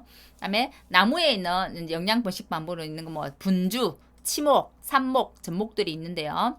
자, 삽목은 어떤 거야? 잘라고 바로 땅에 탁 꼽는 거죠. 삽목, 탁탁탁. 나무 그대로 잘라가지고 탁탁탁 꺾어져 있네요. 꺾어져 형태로 상에 땅딱 꼽는 거. 전목은 이렇게 접붙이는 거, 전목. 우리가 보통 접붙인다, 접붙인다 이렇게 하죠. 접붙이는 거 어디다 접붙이냐면 형성층에다가. 큰 대목이 있고 요 위에 활성에는 활성묘가 있다고 하면 활성목이 있다고 하면 이 대목이 많이 활동을 해요. 활성묘는 이렇게 많이 활동을 하지 않고 이게 많이 활동하는 것들, 좀 활동을 많이 안 하는 것들 이렇게 딱 접붙이는데 요 접붙이는 이 부분을 형성층이라고 이야기합니다. 이거 가끔 시험 나오더라고요. 이거 영양 번식 방법에 관한 거 어떤 방법들이 있는지 요거 시험이 잘 나오더라고요. 성토법 이렇게 해가지고 흙 북돋아 주는 거. 선지법은 위에서 이렇게 내려가지고 높이 있는 거 이렇게 내려가지고 이렇게 통통통 수평기를 올려주네요. 그죠? 고치법은 아예 휘기가 힘들어서 아예 나무 자체를 이렇게 박피를 해가지고 요 위에 이제 어떤 뭐 수분을 할 수 있는 어떤 것들을 씌워가지고 여기에서 바로 발화가 되게끔 하는 것들을 고치법이라고 합니다. 종종 시험에 잘 나오는 거는 당목치법과 고치법이더라고요. 이 당목치법과 희무지 가끔 헷갈리는데요. 희무지하고 당목치법이 다른 건 희무지는 쉽게 휘어지는 나무들이에요. 그래서 쉽게 휘어가지고 땅으로 넣으면 바로 이렇게 발화가 되는 것들. 당목치법은 조금 더 희무지보다 잘 휘어지지 않는 나무들. 그래서 딱 고정시킵니다. 요 앞에다가 나무를 딱 고정시켜 박아놓고 이렇게 해서 이렇게 발화가 되도록 잡아주는 것들은 당목치법, 선치법에 해당됩니다. 뒤에 보면은 이제 나오는데요. 희무지는 치목이라고 나오고, 자, 접붙이기 어려운 나무 번식에 사용하더라. 그다음에 성토풍은 흙 덮기, 그죠? 흙을 쌓아 뿌린 후에 이들을 잘라 번식하는 거. 고치법. 자, 고치법이 나무 가지를 치목을 닿을 때 이렇게 박피해가지고 위에 나무 위에서 바로 이렇게 싹이 나게 하는 거. 당목치법, 나무를 수평으로 묻어가지고 마디마디에서 세 가지가 나오냐는 거. 포도, 자두, 벚나무, 고무나무, 고치, 당목치법은 알아두시기 바라고요. 선치법은 저 선단부에서 가지를 휘어가지고 땅끝에 묻어서 발근시키는 거. 등쿨 장비, 개나리 등이 해당되네요. 고치법, 당목치법, 선치법은 암기를 해두시는 게 좋습니다. 자, 접붙이는 거 형성층에다 접붙인다고 했죠. 접붙이는 방법 중에 뭐 보면 엄청 종류 많아요. 다 외우실 필요는 없고 뭐 절점, 할점, 박접, 뭐 배접 이런 거 막 나와요. 정보 방법에 따라 다른 거. 어떤 거로 해서 구분하느냐 이거 좀 종종 나오더라고요. 그리고 가수, 1년생 가수 1년생 가지에서 결실이 맺는 거지, 2년생 가지에서 결실이 맺는 거지, 3년생 가지에서 결실 맺는 이런 거 가끔 나오는데 저는 다는 외우지 않았고 3년생 가지에 결실 맺는 거 사과배예요. 우리가 대표적으로 알고 있는 거 사과배. 그래서 우리가 그거하고 연관해서 기억을 하세요. 사과 우리 이 과목에서 밀식재배일 때 3년부터 가능하잖아요. 3년. 그래서 3년생 가지 결실이더라. 이렇게 같이 연관해서 외우세요. 2년생 가지는 우리가 알고 있는 햇가류들은 다 2년생 가지에서 결실 맺습니다. 그다음에 1년생 가지는 우리가 대표적으로 알고 있는 감은 신초 1년생, 신초에서 감은 결실을 맺습니다. 그래서 3년생 사과, 배 암기해 두시고 2년생은 햇가류들, 나머지들은 1년생이더라 기억을 해 두시고, 영양 번식에서 자주 나오는 거는 전형 성능이란 것도 좀 가끔 나오더라고요. 자, 식물을 이제 어떤 식물에 있는 세포나 조직의 기관들을 떼내가지고 그 식물하고 똑같이 만들어내는 거예요. 조직을 떼내면 그거하고 엄마하고 똑같이 만들어낼 수 있어요. 똑같이 만들어내는 완전한 식물체를 만들어낸다고 해서 그런 조직 배양을 전형 성능을 이용한다. 전형 성능이라고 하더라. 이거 기억해 두시면 좋을 것 같습니다. 그 다음에 자큐법에는 뭐가 나오면 휴립구파, 휴립후파, 성유법 있는데요. 아까 제가 설명드렸죠. 자, 여기 두둑에다가 재배하는 거 휴립휴파, 고랑에다가 재배하는 거 휴립구파. 휴립휴파는 어떨 때요? 습해 있을 때 여기다 재배하는 게 좋고, 휴립구파는 아무래도 어떤 게 한 해가 있을 때, 건조할 때는 고랑에다 해놓으면 물이 여기 고랑에 고이기 때문에 아무래도 낫겠죠. 한해나 동해가 있을 때는 휘립구파가 낫겠고요. 그죠? 습해가 있을 때는 휘립후파가 낫겠더라. 성유법은 우리가 알고 있는 고랑과 이 이랑을 아주 넓게, 이것보다 훨씬 더 넓게 고랑과 이랑을 훨씬 고랑을 이 두둑을 넓게 해서 재배하는 거, 요거를 성유법이라고 하는데, 성유법의 정의에 대해서 시험에 잘 나오더라고요. 이랑을 보통보다 크고 넓게 만드는 거, 건조에 장마철 재배, 맥추작, 콩 재배에 유리하더라. 성유법. 이랑을 보통보다 훨씬 크게 넓게 하는 거. 자, 그겁니다. 파종 방법. 산파 그냥 흙 뿌리는 거죠. 전파 점점점 하나씩 넣는 거. 전파를 하는데 정말 한두 개씩 넣는 게 아니고 서너 개씩 좀 더 많이 넣는 거. 조파는 전파 한 줄 한 개씩 넣는데 어떻게 줄뿌림으로. 조파 같은 경우는 이렇게 줄뿌림 두두두두두두. 전파는 한 개를 가는데 줄뿌리면 줄리서 쭉 가는 거 말하는 거예요. 그다음에 조파도 세조파, 조파 이렇게 나오는데 그냥 줄뿌림이 조파라고 생각하시면 돼요.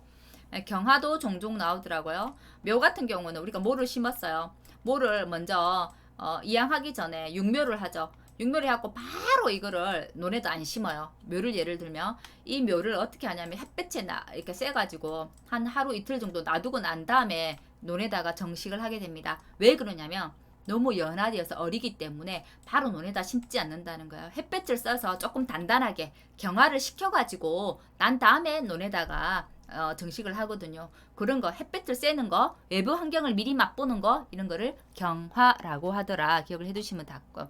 진압은 뭐 파종하고 밟아주는 것들이죠. 눌러주는 것도 진압이고요. 나중에 다밥이라는 것도 나오는데 우리 보리 재배 같은 거 할 때 그죠? 다밥 땅을 눌러주는 기능. 다밥 해준물에서 보리 재배 훨씬 더 효과가 있다고 하잖아요. 그런 것들 그죠? 다밥하는 거 뒤에 나옵니다 또.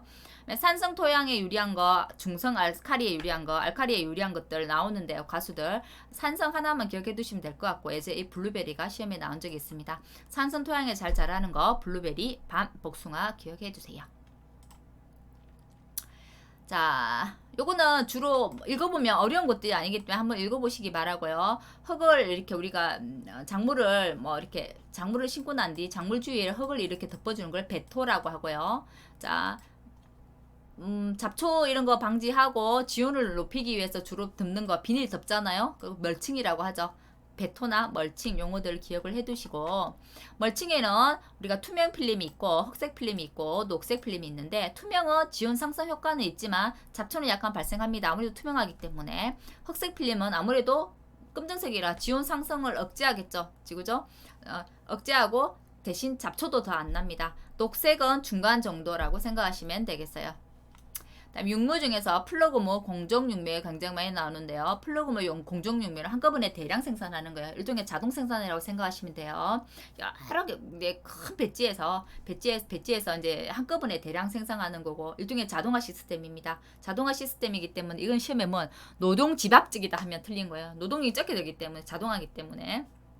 그거 한번 기억해 두시면 될 것 같고, 양행육묘, 삼행육묘도 다 마찬가지 어떤 대량으로 생산할 때 만드는 것들입니다. 이거 한번 읽어보시면 될 것 같아요. 병해는 방법이 없어서 외우셔야 될 것 같습니다. 병해도 한 번도 빠지지 않고 꼭 한 번씩은 시험에 나오는 것들. 자, 저는 그래서 세균성을 집중적으로 외웠습니다. 세균성별을 세무, 풋괴암, 이렇게 외워가지고 무름병, 풋마른병, 궤양병, 건조한 병종을 세무, 풋괴암 약어만 외워가지고 내 약어가 들어가는 걸 세균성으로 찾았습니다. 다음에 이제 진균이라고 하는 거는 곰팡이거든요. 자, 진균이란 거는 흰가루탄 영로 이렇게 외웠어요. 흰가루탄 영로. 자, 흰가루병, 그죠? 탄저병, 그 다음에 영로. 보통 우리가 영로에 있다 이런 말 쓰기 때문에 흰가루탄 영로 진균이고요. 흰가루탄 영로. 그 다음에 세무폭개암.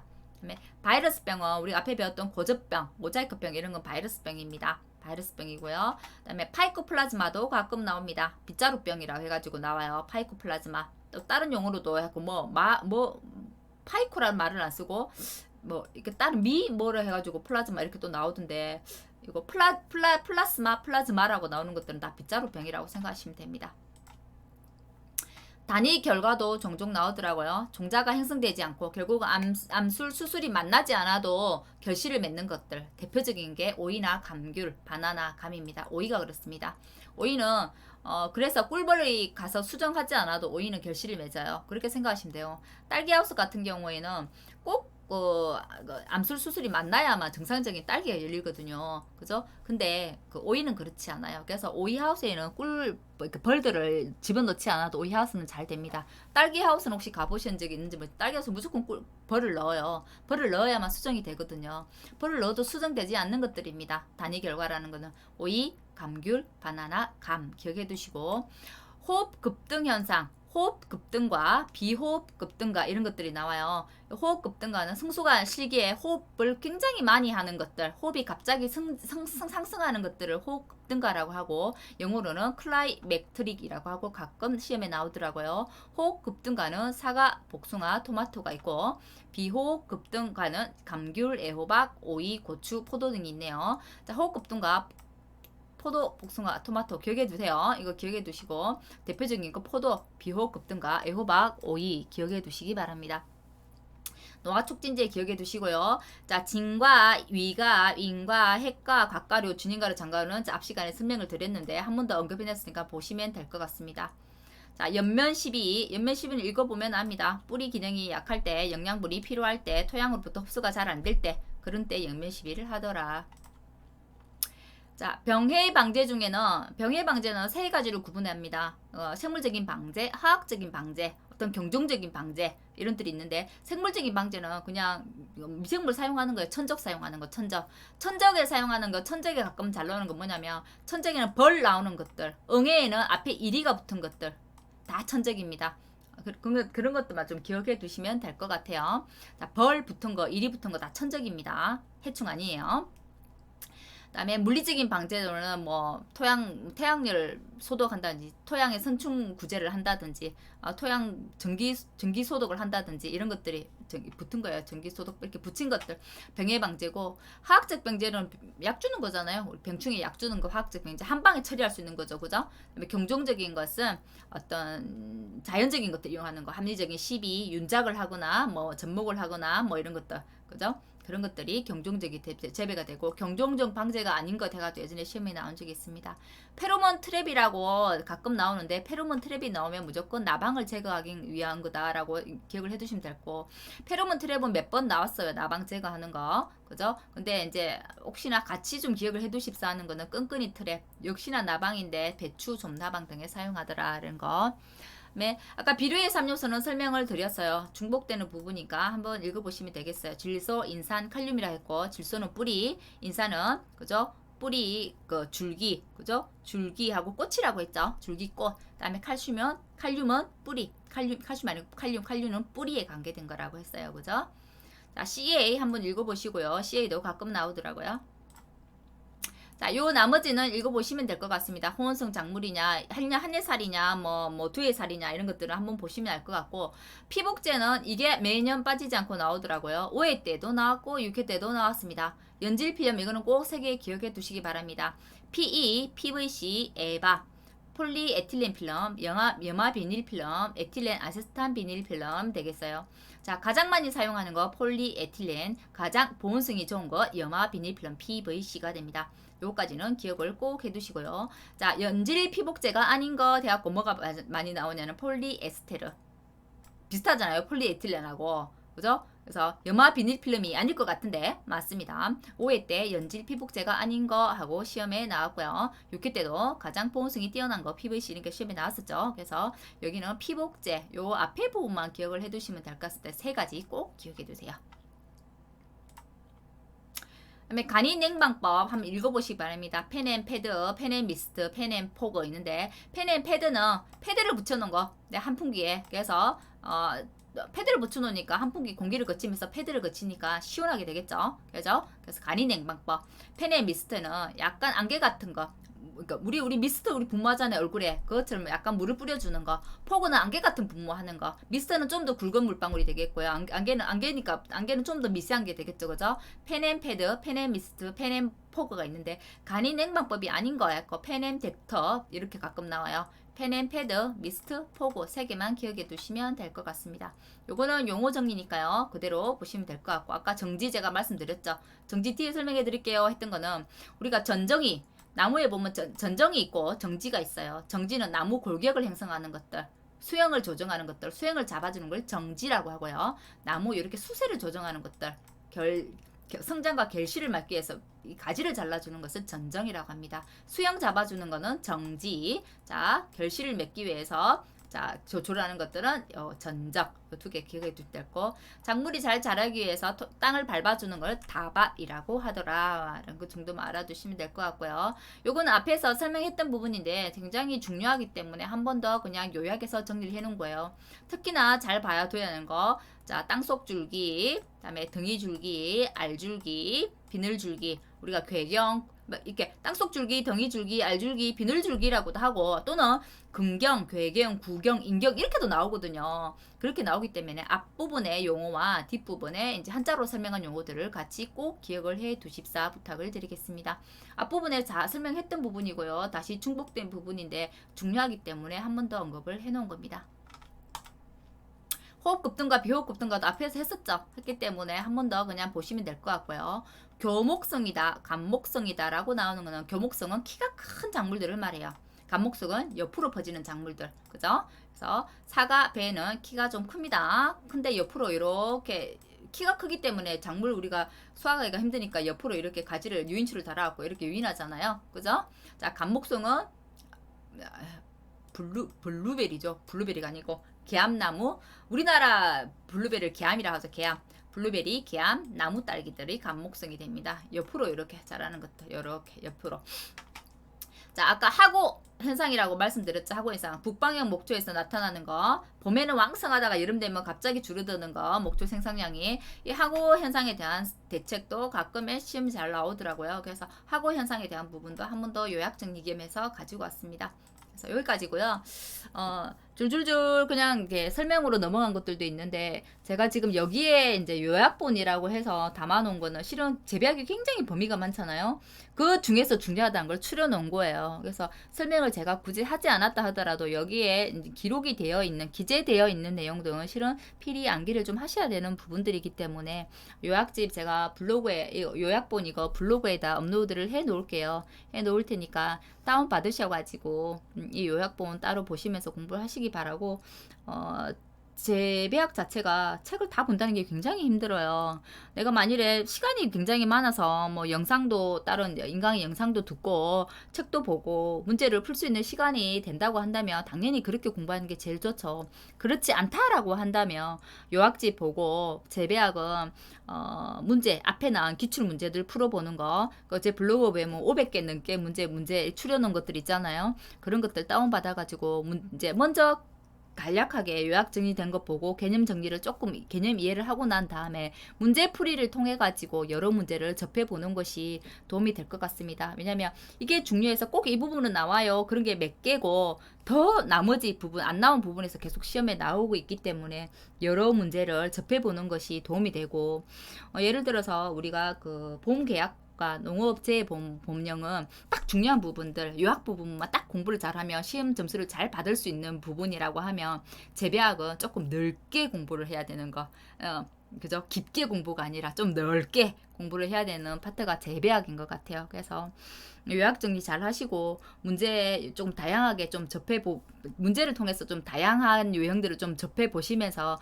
재배학을 좀 내 것으로 이제 만들어 가시길 바라고. 재배학 과락막 면하면 1차 시험은 무사히 통과할 수 있겠다는 생각이 들고요.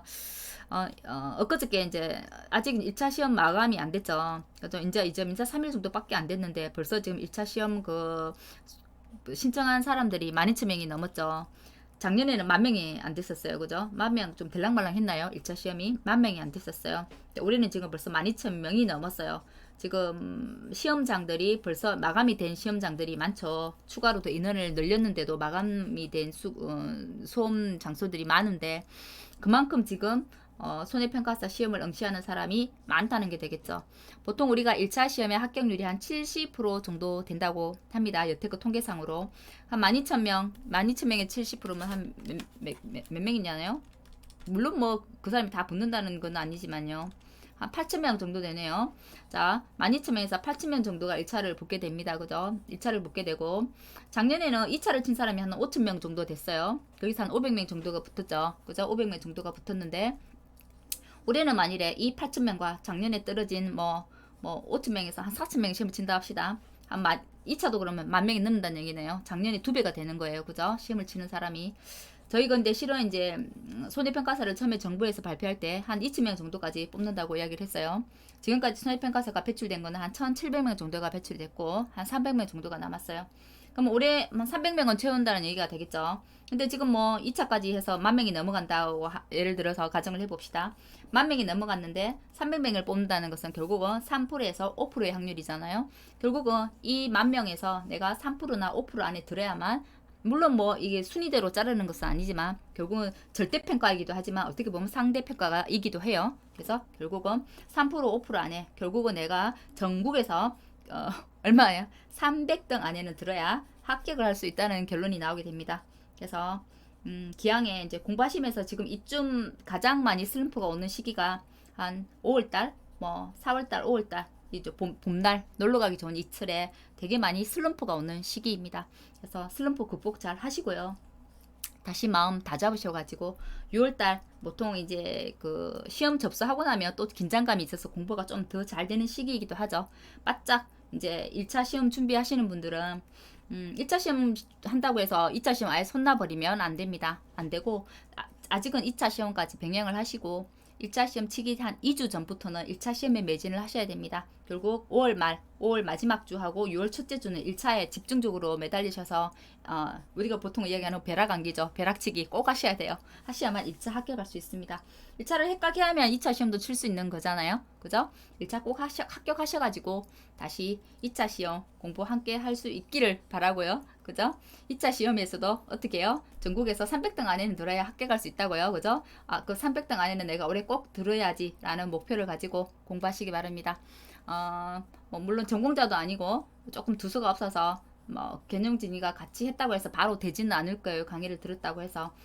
그렇지만 안 들은 것보다는 나을 거라는 생각이 들고요. 그죠? 중요한 거 찝어서 그래도 넣어놨으니까 여기에 있는 내용들은 꼭 암기하고 시험장에 갈 수 있도록 했으면 좋겠다는 당부 말씀을 드립니다. 강의 듣는다고 애쓰셨습니다. 다음에 또 모의고사나 어떤 2차 요약 강의들을 가지고 다시 찾아뵐 수 있도록 하겠습니다. 감사합니다.